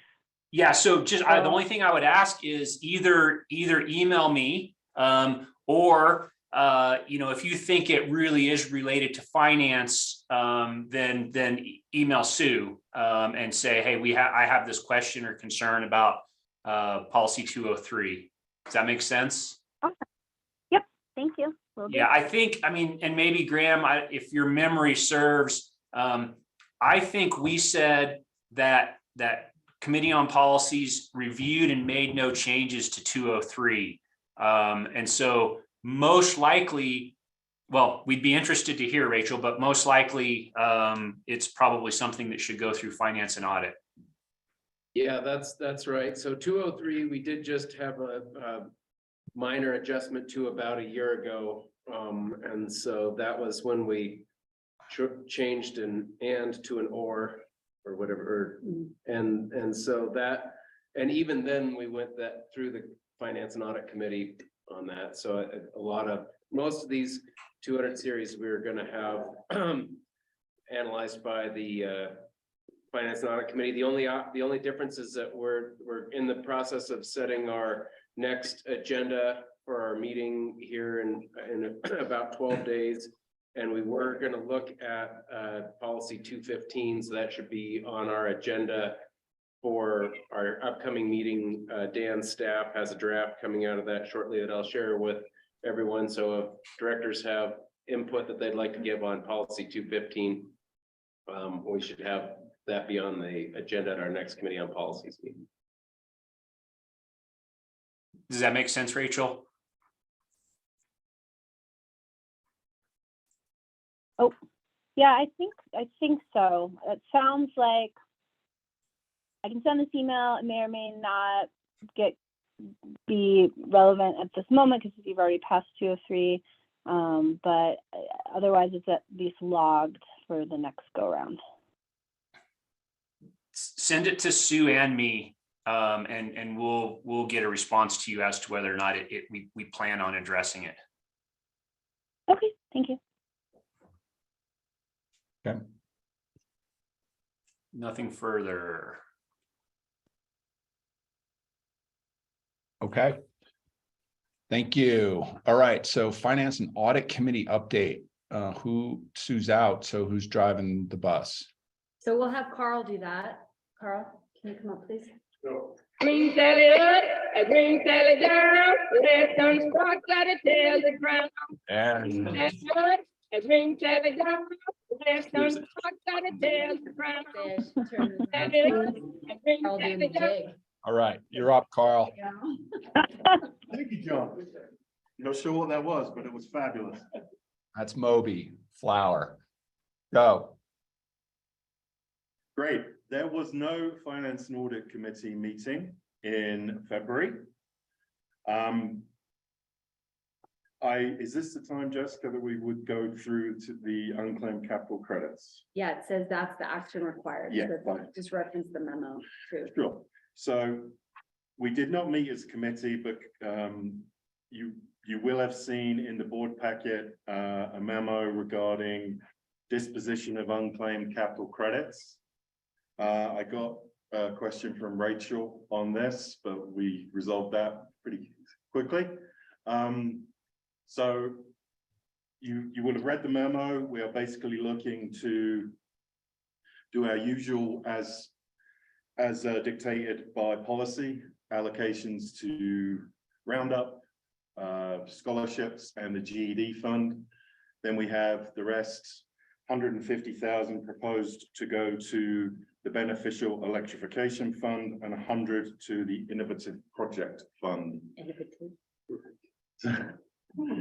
Innovative. Yes. Two great- So, Two any great questions people on that? separated by a common language. That's it. Okay, so hopefully everybody had a chance to read this. Can we get a motion open so we can talk about it informally? I move Thank you, Tim. Can I get a to second? approve the disposition of unclaimed capital credits as presented. Thanks. Thank you, Tim. Second, Rachel. Rob, second. Stop. Okay, so the floor is open for discussion on this motion. Rachel? Did you have something? I was just gonna ask the balance of what are we carrying forward currently in the beneficial electrification, and special projects fund, innovative Okay. projects. So currently, the Beneficial Electrification Fund stands at 150,000. This would increase it to 300,000. And the Innovative Project Fund is at $318,000. This would increase it to $418,000. And this the thought with the innovative projects, I was looking to I think this bylaw might be conflating some things, but are we opening a grant process for that? Is that the thought for the year ahead? Or how does that get administered? Yeah, Maybe that's a better question. Dan's coming up here, jogging. You should just sit up here. Yeah, Rachel, that is not something we would be opening for grants. It was something that we'd be using to match grants. So the grants that we're chasing right now for the microgrid, for Viper controllers, for a variety of different things, we're looking at using that fund to match those. Because there's matching requirements. Yes. They have to have matching Oh, requirements in these grants. Sorry, so that's for innovative projects, which is like LPA, we're the primary there. And then the beneficial electrification, are we also the drivers on that, or is that community facing? That's No. That's community facing, where if Okay. so sometimes it's not like an application, Rachel. So what's happening, correct me if I'm wrong, is that we're getting requests from affordable housing and school districts and so forth. And they're saying, we'd like to go all electric, but we can't afford to pay for, like, they'll do gas, how much it costs to do gas, but they really want to go all electric. And so we're suggesting to use this fund to help those communities get over the barrier of going all electric. So we'll pay the additional cost for them to go all electric. And that's why we lost out on some of the schools on the heating systems that they've been redoing lately. We have rebates for residential level things, but not for commercial level things. So that's why we developed this fund, so that we can really engage one-on-one with them to find out what it takes to get them over the hump, make these work. Yeah, because I definitely experienced that up at the college, right? It's the upfront cost, because you might have the return on investment, but you don't have the cash flow to support it. But I guess my question, I'm just trying to figure out how, is it just you happen to know about this, so you'll approach, or, and then how do you vet are there criteria? Yeah, just trying to understand that a little bit. Well, Like so how one someone thing would, is that- I mean, it's a great question, Rachel, and we're open to suggestions, but right now Hillary has a team of people that their primary job is to go out in the community and meet with members, and they're all assigned certain community members. And so a lot of it is word of mouth. A lot of it is some of you connecting us. So like Bob Lynch connected us with some folks out in Pagosa, Bill Pagosa, and same with Kirsten. And so it's developing those relationships and then people saying, hey, we're thinking about doing this. Do you guys have an opportunity that would help us get there? So in regards to vetting, currently right now, we're only seeing entities that are asking us that are either school districts, the counties, the cities, economic development, Habitat for Humanity. So we're really trying to make sure we focus on those groups first that are already established communities and that are working towards the same goal. Follow-up question on that, because I think where I'm just trying to get at is at some point are you gonna find yourself backed into a corner where, you know, 47 groups are approaching you and you're gonna have to pick between them, but you don't have a system yet how to do it. Does it feel like you've got enough capital to meet demand at present? If I do you could- anticipate that? If I could Yeah, interject, thankfully. Jessica. Yeah, please do. I would just add, these are really great questions and things that we've discussed too. What we're really looking for is kind of, not sure if it's the right term, but capstone projects. We're looking for projects in different contexts with different kind of ingredients to them so that in the end, they can serve as case studies. So we can say, you know, we did this beneficial electrification project with this school. This is what the upfront cost was. This was what the time for payback took. And so it's almost like we're building a portfolio of examples of how quickly you can get a return on investment with the upfront cost outlay. So, you know, we're using these funds strategically in that way to develop sort of positive case studies. Well, one thing, like, that's awesome. And I think that really helps start to hone it in a little bit. And yeah, I think as Jessica mentioned, you know, perhaps we can help connect or at least get the word out about that. And if you could just write something up that kind of centers that thought you just put out there as to what might be of interest to you all, and wouldn't mind sending that out, that would be awesome. Yeah, great idea. We'll get that out to you, Rachel. Thank you. That's helpful. Okay. Next. Go ahead, Kohler. I'm sorry, Rachel, you good? Yes. Thank you. Kohler, you're up. Yeah, my questions were answered, so thank you. Terrific. Okay. If there's no further discussion, all in favor of the motion, I'll hold up your hand and say aye. Aye. All opposed? All abstained? Terrific. Thank you. Motion carries. Next item, Tri-State Annual Meeting. That is you, Kohler Reyes. Or I guess sort of me, the one who presented the memo. Currently we have Kirsten as our delegate and John Lee as the alternate. The timing of this meeting will be at the Westin Hotel in Westminster, Colorado, April 4th and 5th. So we just need a motion as outlined in the memo to appoint. I suppose we should probably take nominations, including self-nominations, and then we can have a motion based on whatever nominations we receive. Okay, so let's start with nominations. Kohler, go ahead.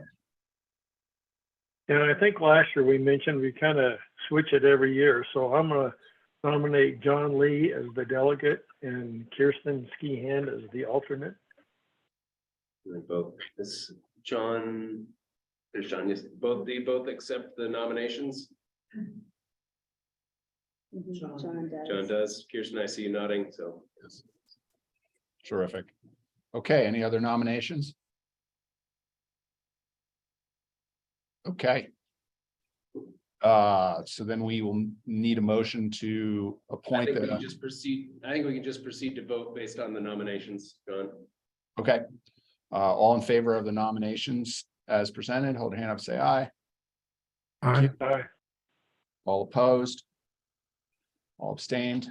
Okay, thank you. Congratulations to both of the appointees. Moving on, resolution 2302, bylaw amendment to Article 2. And I'll take that on as well. Hillary might be able to help me out a little bit with this. This is sort of in connection with the timing of our annual meeting. Hillary and her group that helps run our annual meeting and elections spend a lot of time looking into the industry standard of expanding voting to include an electronic option. It's really where NRECA and most of our Colorado cooperative peers have been moving. So this is sort of a multifaceted resolution to add some amendments to Article 2 of LPA's bylaws. Some of them help clear up some internal inconsistency around how special meetings are noticed versus how issues are placed on the ballot for annual meetings, and to sort of clarify any internal inconsistencies. And then also to allow for an option for electronic balloting. It does not mandate that we use electronic balloting. The way the statute is written is that if we amend our bylaws to have it as an option, then it's there for the directors to choose on an election by election basis. Okay, let's start by getting a motion open so we can talk about it.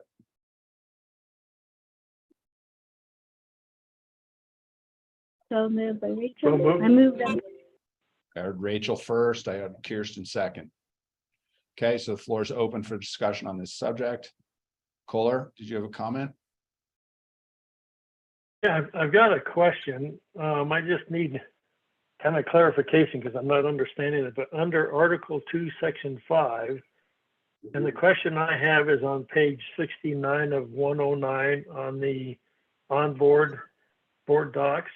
It's the second paragraph that starts with, a member may vote by mail ballot or electronic ballot.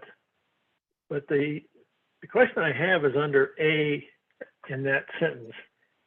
And it says the mail ballot or electronic ballot voting on such matter is authorized by resolution of the Board of Directors adopted prior to the members' meeting, except in the case of the election of Board of Directors where mail ballot is allowed. And that's what kind of trips me up. What does that mean, that where mail ballot is allowed? I'm not too sure what that's saying to me. So that tracks our current bylaws, right? So our bylaws currently say that, so if there was an issue that was to go before the membership, right? The Board of Directors has to pass a resolution to have that vote by ballot currently, right? And so that's why you're theoretically going to pass this resolution now, is to put this question out by ballot. But our bylaws basically say that every year, no matter what, without any director resolution, director elections will always be by ballot. That's what that says. Okay, and that's what I needed. I just needed a clarity on it. Thank you. Okay, Tim, go ahead. Yes. There was what's in the packet, I think, has been changed in wording. And I was, based on conversation email between Graham and I think he sent something out with the new language in it. I just wonder if it's possible, maybe, I don't know, if people want to see it, we could put it up or whatever. Because what a motion would approve is not exactly what's in the packet. It's revised, right? I just want to make sure we're on that same page. That's all.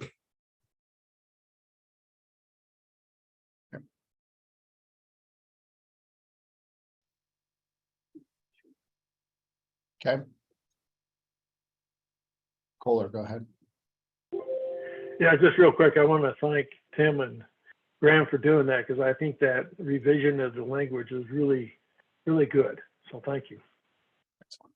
And I'd like to give Dan Huntington some credit too. He had some other revisions that I thought were very helpful to create parallel structure as well. Mhm. Here, here. Excellent. Okay, last call. So John, John Lee, I think to Tim's point, does the motion need to be modified to recognize that it isn't It's this what I document have in front of pulled us, that it's modified from that as well? What I have pulled up on onboard is the most recent draft, and Janelle just sent me a text verifying that at least what I'm seeing on onboard is the most recent draft. I can, Drew, if you want to pull up onboard, and just project it on the screen, I can kind of go through it real quickly.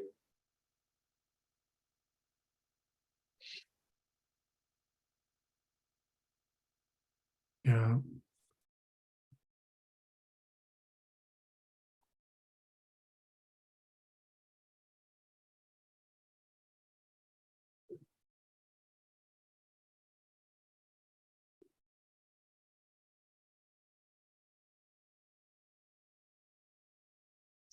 Resolution.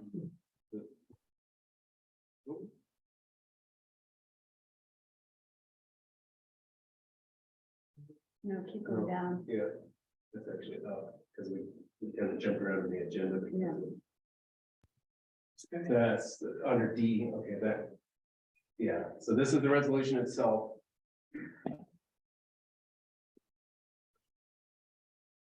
And so if we come down. Hold on, he's not sharing it yet. Okay, sorry.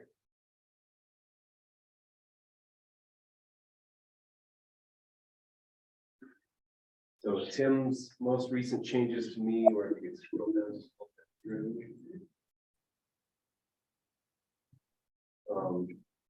So here, on this, with the red text where it says an electronic notice, we added some language at the end of this sentence that says the member's electronic contact information as it appears on the records of the cooperative. So as it appears on the records of the cooperative was the most recent addition. We'll scroll down a little bit further. This sentence, Article 2, Section 4 was the most recent addition. This is kind of combined. The first two sentences were kind of split in a way that made them confusing, and so we combined them into one sentence here to show that in-person mail ballot and electronic ballot all count towards the 50-person quorum. And then one more further. Here, the red text that starts with or through a secure and verifiable electronic transmission system, we added authorized by the board of directors there. So this resolution here should reflect the final text as it came through from everyone. This is what we're voting on right now. Okay.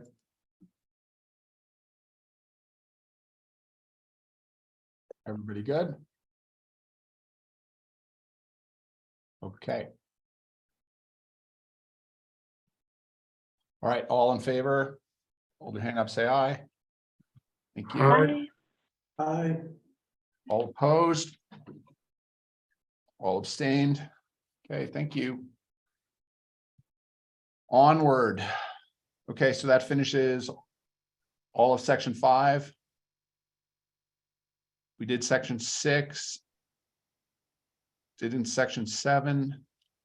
There was no resulting actions in section 8. Lunch was delicious. And now we're on reports. So, and the attorney report. So I'll refer everyone to my written report and take any questions.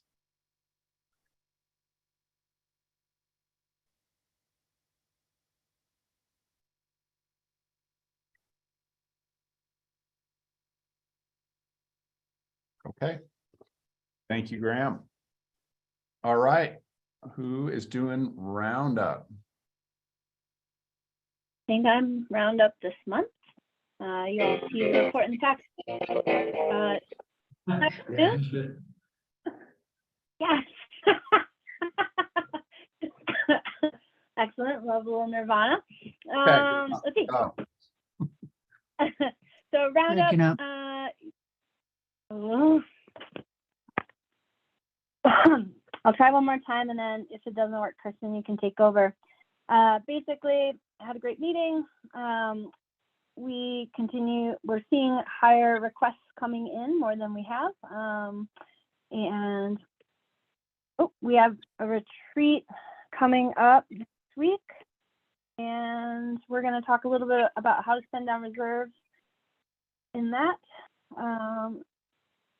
I'm hoping to some strategy to fill these gaps. Sorry, someone's calling me. It's distracting.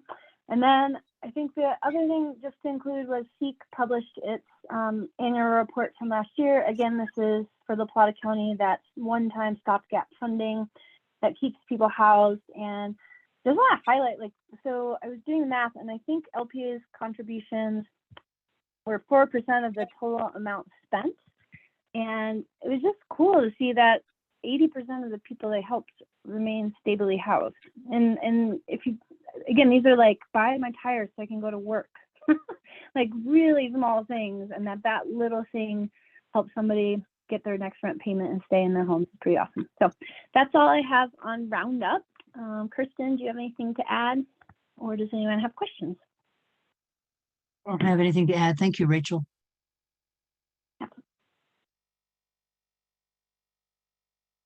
okay. Awesome. Thanks all. Excellent.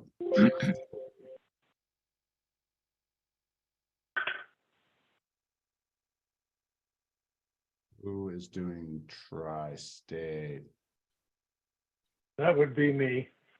Excellent. Yeah, my report will be fairly short. This month was our strategic planning. That goes a day and a half, and then the board meeting is a half a day. And the strategic planning is done in executive session, so there's not much to say about that. There are two things that I got out of strategic planning I'd just like to mention real quickly. And one of them was definitions and perceptions. And to give you an example of how that stood out to me, on our strategy map at Tri-State, we have member needs, and there's 4 of them. There's reliability, affordability, flexibility, and responsibility. And at my table, there was 5 directors and 1 senior vice president. And when we were talking about responsibility, we came up with 4 different meanings of what that was. So that's kind of key, and I think we can think about that too as we're doing strategy and stuff, how important definitions and perceptions are, because it was quite drastic, the different thoughts on that. The other thing that really stood out is how hard it is to do strategic planning when there's so many balls up in the air with all the litigation going on and decisions from FERC. I mean, we did the best we could, and we have kind of parallel paths of 2 different ways of going, but boy, it makes it tough. Then if you get a chance, if you do look at the board report that's in the board packet or also in our drive, Dwayne does a pretty good job of giving a very short summary of 2022. He also has in there that he would love an invite to visit with our board or anybody's board, any of the members' boards. He did that with Garland either last month or the month before, and their board had him, their session with him was over 4 hours, and he's willing to come and visit if the board would like it. So that invitation, if we want to, we can invite him. Then another thing that's not covered in the report, and that is the energy as a service. I mentioned last month that there was a $75 million application we're working on the RESP application, and that's the Rural Energy Savings Program. That has been completed. We're waiting for an answer on that. And now Tri-State's prepared an application now for the Department of Energy's GRIP, which is Grid Resilience and Innovation Partnership. It's a $50 million matching program for demand response. And so if Tri-State does get the RESP, that 75 million, 50 million of that was kind of earmarked for demand response, and Tri-State will use that as the matching part for the 50 million of the DOE's GRIP thing. And that's, I'll just keep you up to speed on that as more comes along. And other than that, that's it. But I do want to ask the board to give a big thank you to Kirsten for her work on the rate design committee. I mean, they put in hours and hours and hours. It was a heavy lift. Went, I think, a little over a year. So thank you, Kirsten. Many of us really appreciate it. So that's all I have unless there's questions. And I see a question from Joe. Yeah, a couple questions, Kohler. On the, they always say the percentage of renewables that are being used. Is there any way that they just, the report just says, I think it's 28% this month. It says renewables. Is there any way we can find out what was solar, what was wind, and what was hydro? Do you know? Yes, you can get a pretty good idea from that. Let me look at the page. It'll be in the drive. It's one of the presentations. I got to make sure this month we had it in there. I'm not too sure we did or not. Okay. But if it's not this month, it usually is every month. I'll find that page for you, and I'll email that to everybody so they can see that. And it breaks down the capacities, you know, how well they did, what wind did, and their contribution. Yes. Great. You Okay, can find thanks. that out. And then the second question is on the Inflation Reduction Act. I know that there was some talk about, you know, some help in there for various things for co-ops and power providers. Is anything going on with that? Are there, you know, grants being applied or any way to, you know, for debt relief or anything like that that you've heard of? Well, I know that they're still kind of working on how to go about it, the government is. But I do know that what Tri-State did is ask all the directors to please push hard with NRECA, who's pushing for some programs. But NRECA is approaching it for any benefit a co-op might have. And what Tri-State's trying to do is push them to make a priority to those that are actually in transition, at the cost of the transition, which Tri-State is right in there. So just like what you mentioned, debt, closing down things, and because it's an expensive transition, and we're hoping that, you know, there could be some kind of you know, some help on that with this, and that's what Tri-State was pushing with NRECA. I don't know the results of how that went over yet. Okay. And then my last question is, I'm just a little confused. I know that Moody's came out with a news release, and I didn't see it, that I guess downgraded Tri-State. And then in the packet, there was a press release from Tri-State that basically said, well, Moody's affirmed our position. And I was confused there. It seemed like some Orwellian doublespeak going on there or something. But what is the real, what's the real story there? What Well, what they did is they held their investment grade where it is now. They didn't change that at all. But what they did do is they downgraded their, what is it? They don't call it the future. Outlook. Outlook, yes. Thank you, Tim. So they did do that. Now, one of the big things that Dwayne brought up is this is all going to be tied to the CTP. Whenever that ruling comes out with FERC, that's going to have a big impact on these Moody, you know, what they come out with and stuff. So it's kind of a waiting pattern, but that's what it is now. They just downgraded the outlook. Okay. Okay, great. Thank you. You bet. Tim? Kohler, thanks again for bringing all this good info back to us. You're very, very good, very consistent. I really appreciate that. I just have a couple of questions here. One is in Dwayne's report section, I think it's page 86.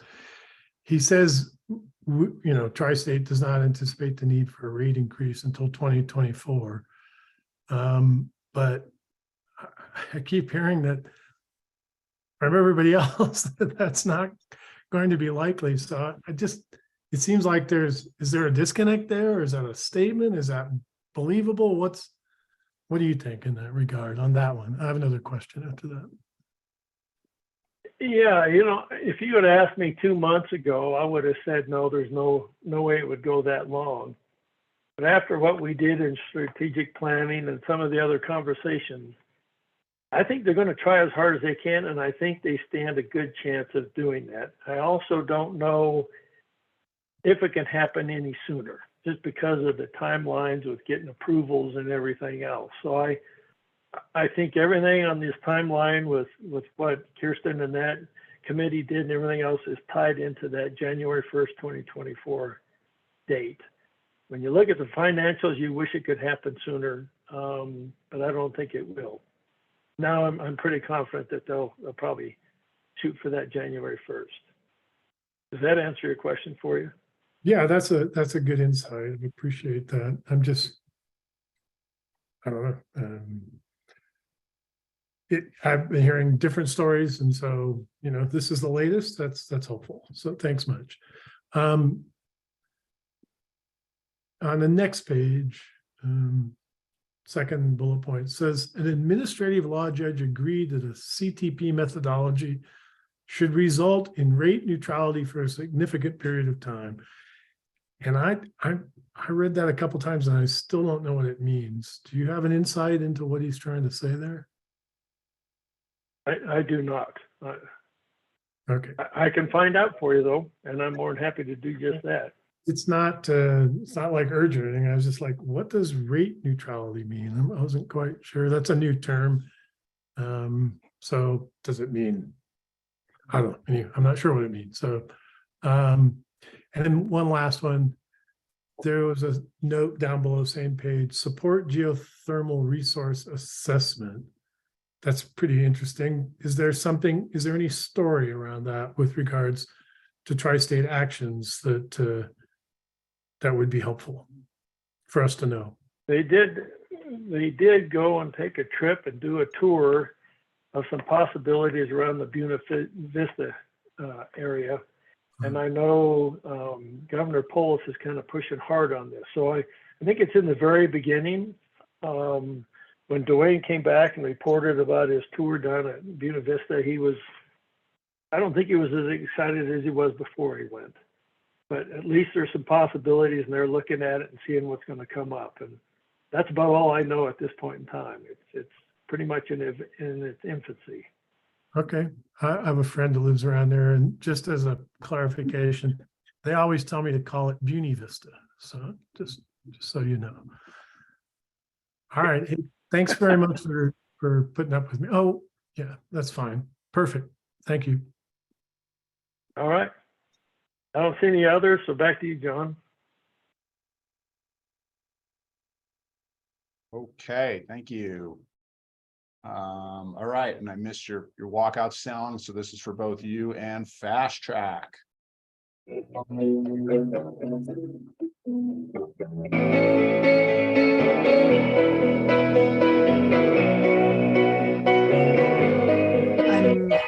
next.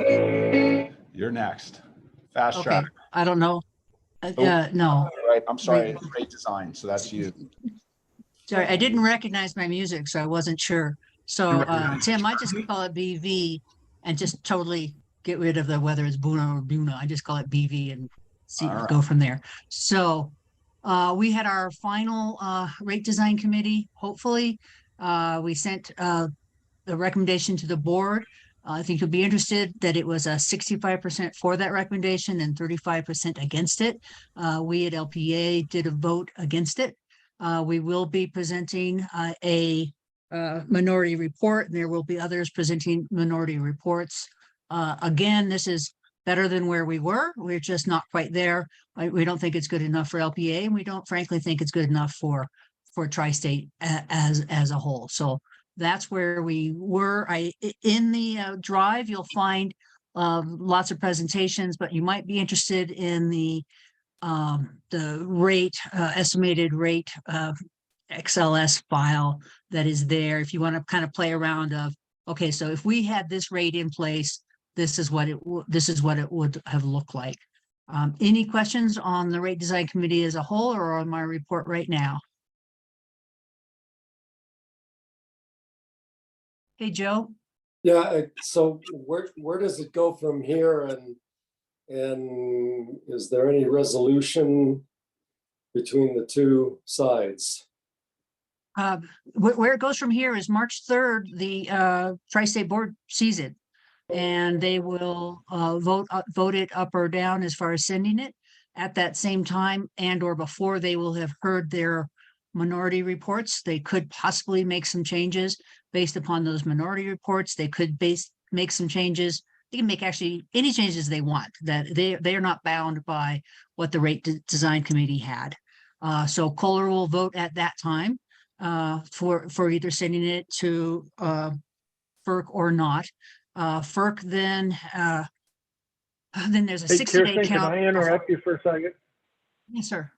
Because, yeah, things have changed a little bit. I was in a tri-state meeting yesterday, and what they said will probably happen is on March 3rd, the recommendation will be put in front of the board, and what we will do is approve to either post it, because it has to be posted for 90 days, or not.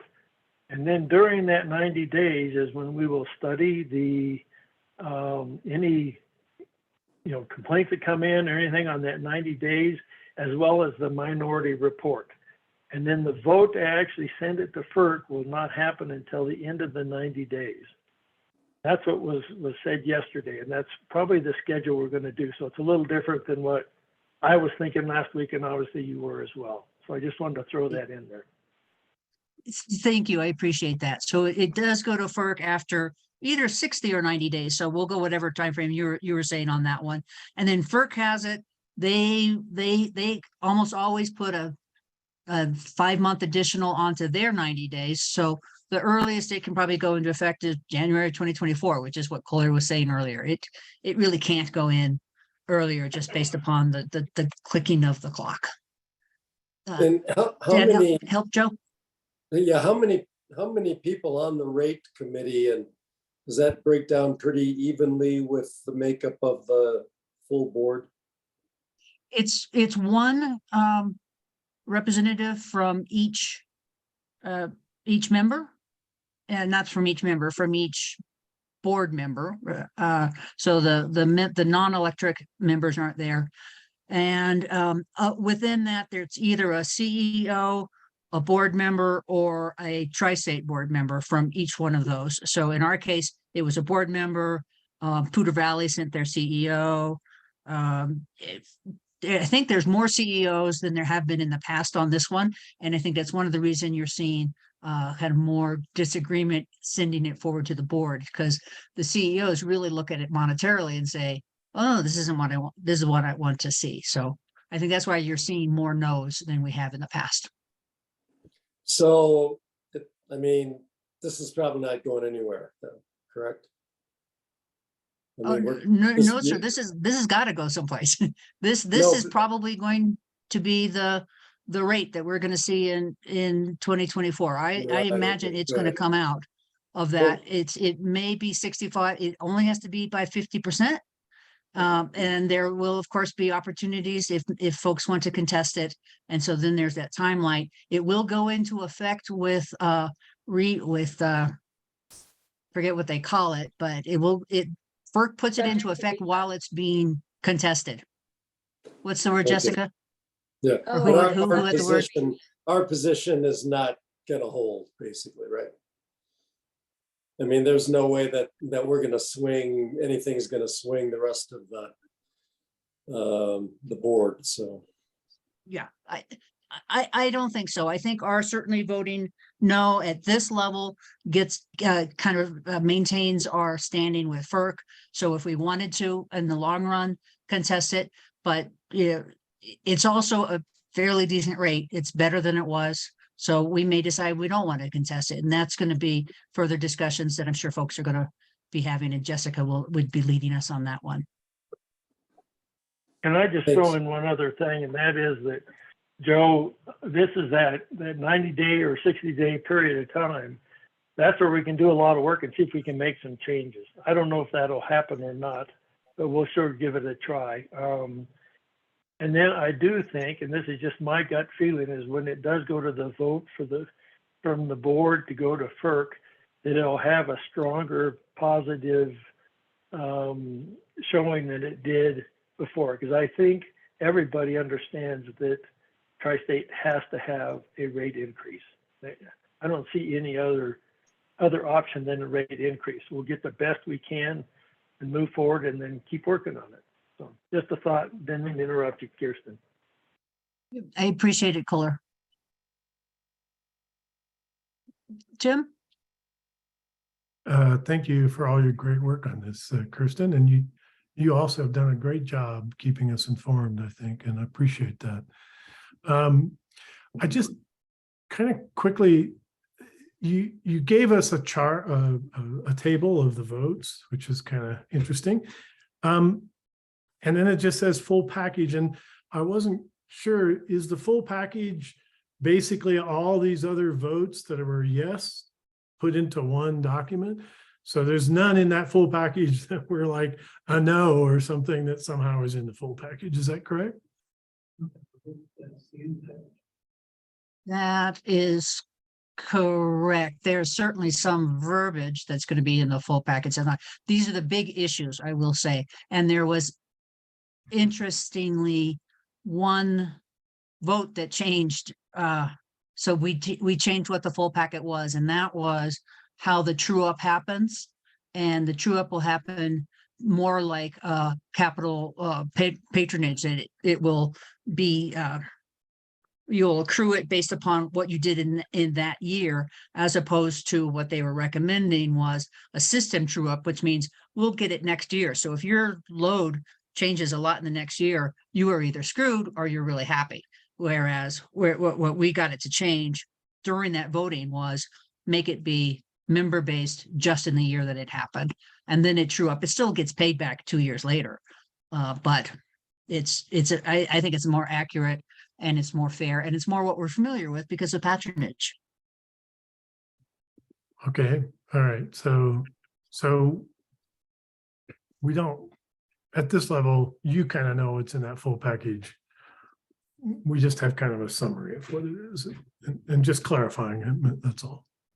You have this summary. I do have, now, I did this report just the day after the meeting, which was the day this was due. So I can, if you need me to, show you what all the wording is around those different things so you can have a better understanding of that. And for that, I'm probably just going to go back after old reports and cut and paste from them because it has been kind of covered over time. All right, so there was nothing that no summation that could be put in the Google Doc files that came from the committee itself or something like that.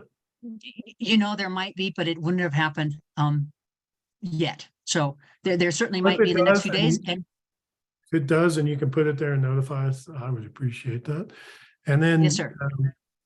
And I just want to clarify, Kohler, this is rate design, and it may result in a rate increase, but this is not necessarily a vote on a rate increase, I don't think, is it? It's around a new rate design that would be approved by FERC that would increase revenues to Tri-State likely. Is that we're saying? I would call it a rate increase. I think what we're looking at, the increase of revenue to me is the same thing as a rate increase. Yeah, I'd call it a rate increase is what what's projected. And one other thing I might throw out, and Kirsten, I don't know if you saw it or not, but on Monday, Don Kern sent out an email that kind of summarized your meeting, and he also had a presentation in there that I think is really, really helpful to see the different parts and then maybe the whole picture that if you want to share that. And if you don't have it, I can forward it to you. Kohler, I did get that. I will forward that one. That might answer the majority of questions. Thank you. Yeah, I think it makes a good one. So yeah, I think that would be appreciated because I have been getting questions from people who, not a lot, but some who are saying, what's this going to mean? What's it look like? How's it going to change things? And to be honest, I just keep saying, well, it's a work in progress. If it's come to a recommendation, then I might want to share something like that. And it is kind of complex. So any kind of, summation is really helpful, so. Yes, sir, will do. I did get that on Monday. I was hesitant to send it out because I didn't want to confuse it with this report, because sometimes I send stuff out late and I think it can get confusing. So I'll definitely get that forwarded to folks. Put it in Kohler, the Google Drive and let us know that's fine too. Just so Okay. I can go get it. Okay, so Kohler, you guys are actually approving a rate design. When you approve the rate increase is when you approve the budget for 2024. Because this rate design is going to get put against your 2024 budget. That's when we fill in the blanks on the rate design, and then there's going to be that increase. So it's not the design that's doing the You're increase. right. It's the revenue requirement in your budget. You're right. And Cool. maybe that's what Tim was asking about. That would be correct. Thank you. Yeah. Yeah, it's semantics, but it's important to me. Anybody else? Thanks a lot, folks. Okay. Next up. Fast Track. So the last report I gave in January, I mentioned that Fast Track had changed its standing meeting schedule, and that as a result of that, in this month anyway, the Fast Track board meeting will occur after the LPA meeting. Therefore, I do not have a report for Fast Track at this point. And just other than to say that because of that change, probably on an ongoing basis, the Fast Track report will be essentially a report, the Fast Track report to the LPA board will be essentially a month late. So, because our new schedule is to have the Fast Track board meeting the day before the LPA board meeting, and that would miss the board packet timeline for that month. So it'll be submitted and you'll get, say, March, you get February's in March and so on going forward. So that's the extent of my report. If anybody has any questions, I'll try to answer them.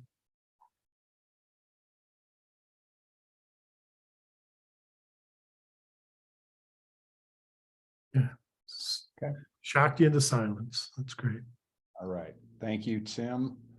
CREA. Great, thank you.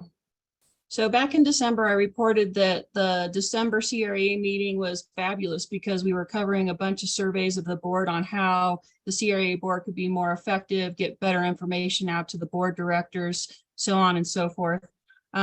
We had a meeting the end of January that reflected some of the changes the staff was implemented. The timing is still the same. It's a Thursday afternoon, Friday morning meeting, but we started with they brought in a whole bunch of speakers, outside speakers to come and talk to us on Thursday regarding a wide variety of topics. And that was generally favorably viewed by the entire board because some of them do favor having people come in that have divergent viewpoints, to kind of learn and expand your imagination on some of this stuff. I sent on Tuesday morning the latest update on all the CRA legislation that they're tracking, the legislation that CRA is tracking. I don't have anything specific to bring up about that.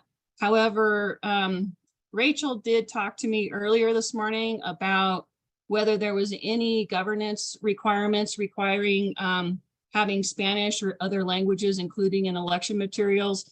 And this really started getting me thinking, especially when we went through our dashboard, because not only, like she indicated, be a trusted community partner, but prepare for the future. Our demographics are changing. And so NRECA is having their resolution meeting. I believe it's like a couple of weeks from now, the first part of March. And in April is when they start entertaining new resolutions. So I had thought about potentially writing up a resolution regarding that to present to CREA and seeing if we could forward it on to NRECA. I do believe that the more times we can get this kind of information in front of these folks, the softer the landing it's going to be on down the road. So that was one thought I had there. Next week is the annual meeting. So it starts starts Wednesday. And then Thursday, all day is the annual meeting. So I know that several of you guys are going to come up for that. I really appreciate that. That's really all I have right now. Anybody have some questions? Yes, ma'am. Kirsten? Sorry, I was trying to find my hands up thing too. Thank you for your work, Holly. At the meeting next week, there's a president and CEOs meeting. Can you tell me, is that well attended? I mean, is that something that I don't know if John has even gotten his own invite to it. Is that something that he should try to go to, or is that just? I believe it, you might be referring to the, I'm gonna draw a brain strain here. The CEOs meet up there. So I'm thinking you might be referring to that one, because I don't know of any specific board president meetings with the CREA staff. It was a CEO/president one, and I hadn't remembered seeing it, and I don't know, Jessica might have been to those in the past and can tell us that, it's not worthwhile. I just didn't, it was a new one for me, and I don't know if we'd even noticed that it was there. Or maybe Right. I'm reading the wrong bloody agenda. Well, and she could probably speak more to this, but the CEOs have been getting together as a statewide organization, and I believe they're meeting 4 or 6 times a year. It was a point of pride. Brian Hannigan was the last president of that group, and he was really trying hard to get all of the CEOs to show up, and he was actually having like 20 of 22 CEOs show up to those. So they have been pretty well attended. So I don't know if Jessica has anything more to add to that, though. Yeah, I would just mention that I'm not sure when they say presidents, that means presidents of the board. I think that some of the CEOs have titles that are presidents, like Brian Hannigan is president. And that I've never seen any presidents of boards attend. They're all, like, as Holly mentioned, it's the CREA board and it's the CEOs/presidents/managers, 3 different titles for co-ops. I would also note that Dr. Hannigan is no longer the president of that, and now it is, oh my. Yeah, I'm blanking too. Brain strain. I'll think of it probably as soon as the meeting is done. I will email that to you if you so need it. But it has shifted, changing of the guard there. So Tim, what you got for me? Oh, Holly, I just wanted to thank you also for continuing to send those legislative updates and the legislative info.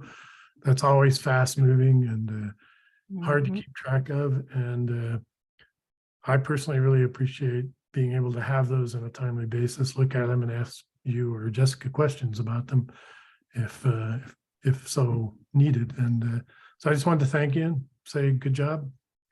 Keep it I up. appreciate that so much, Tim. And also just to remind everybody, at the bottom of those emails, there's always the Colorado Capitol Watch link. And that is most excellent because it gives you a synopsis of each piece of legislation, as well as the CRA positions, the pros and cons. And it's the House bills first and then the Senate bills in numerical order. Rachel, what you got for me? Is the season. Let's see. I was looking at, just curious about this iron air battery. What's that technology? Is that a non-heavy, what is it, precious metal battery technology that's out there? Okay, so I looked this up because the very, very first time I ever heard about this was in the Innovation Summit in November. And so basically, I still can't give you a whole lot of the chemistry details of it, but they're basically harnessing the power of oxidation. So cool. So I don't know the logistics of it, but it was mentioned twice in the Innovation Summit. So of course my ears went, hey, what is that? And it's a little more like technically advanced than my brain cells are. Right on. Thanks. And then the other thing I was just going to throw out there is I would be more than happy to help you draft up a resolution. That's something we've been working on in other sectors. And so we can maybe pull from some of that work. Yeah, thank you. I really do appreciate it, and I would really like your help. Just as a side note, LPEA can translate to a whole bunch of languages, our website, and that is just awesome because I have not seen that on any other REA or public power district website that I have audited. So kudos to LPEA once again. Joe. Yeah, Holly, I'm going down for the meeting. I take a couple of those courses. But on Thursday, I think it's Thursday, there's this kind of a long laundry list of speakers, and I'm just wondering, did any of those jump out at you that are not none of them seemed real related to our work, but I was just wondering if you saw anything in there that you really thought, one of us should go to, or who's ever down there. Well, that is an awesome question. Thank you for that. I can't say that anything specifically jumped out at me. I just plan on being there for the whole day and glean as much information as I possibly can. So that's just how I kind of approach them. So. Okay. And then the last time I was there, gosh, I think it was like 4 years ago, there was a dinner in the evening or something. Is that still happening? I couldn't tell. Do you know? There's a legislative reception that's happening Wednesday night. CREA is really trying to rein in their costs, and a lot of those dinners really cost a whole heck of a lot of money. So unfortunately, some of that stuff was the first on the chopping block. Yeah. Great. Thanks. All right, folks, anything else for me? I really sincerely appreciate each and every one of you. Thank you.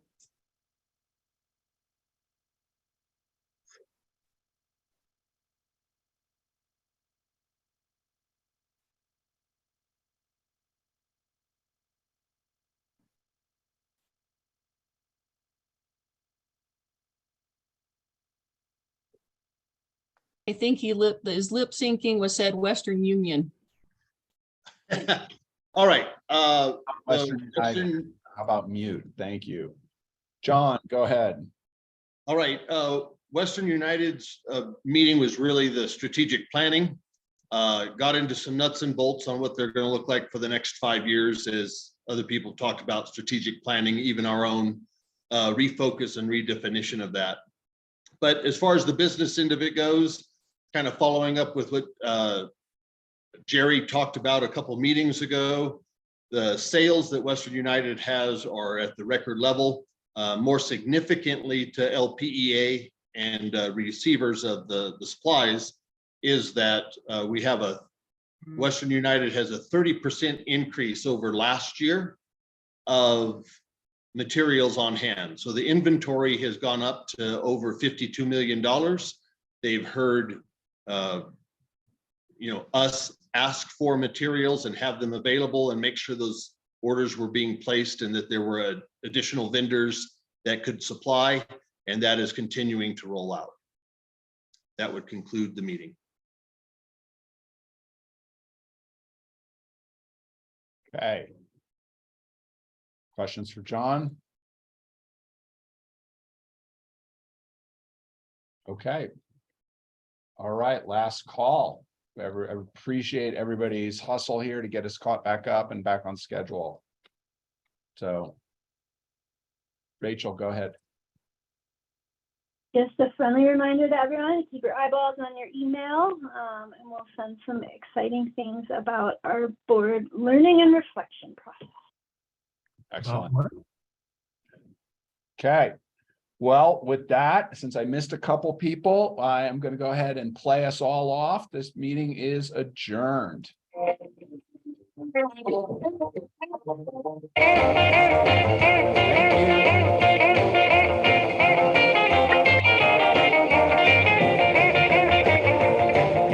Deep down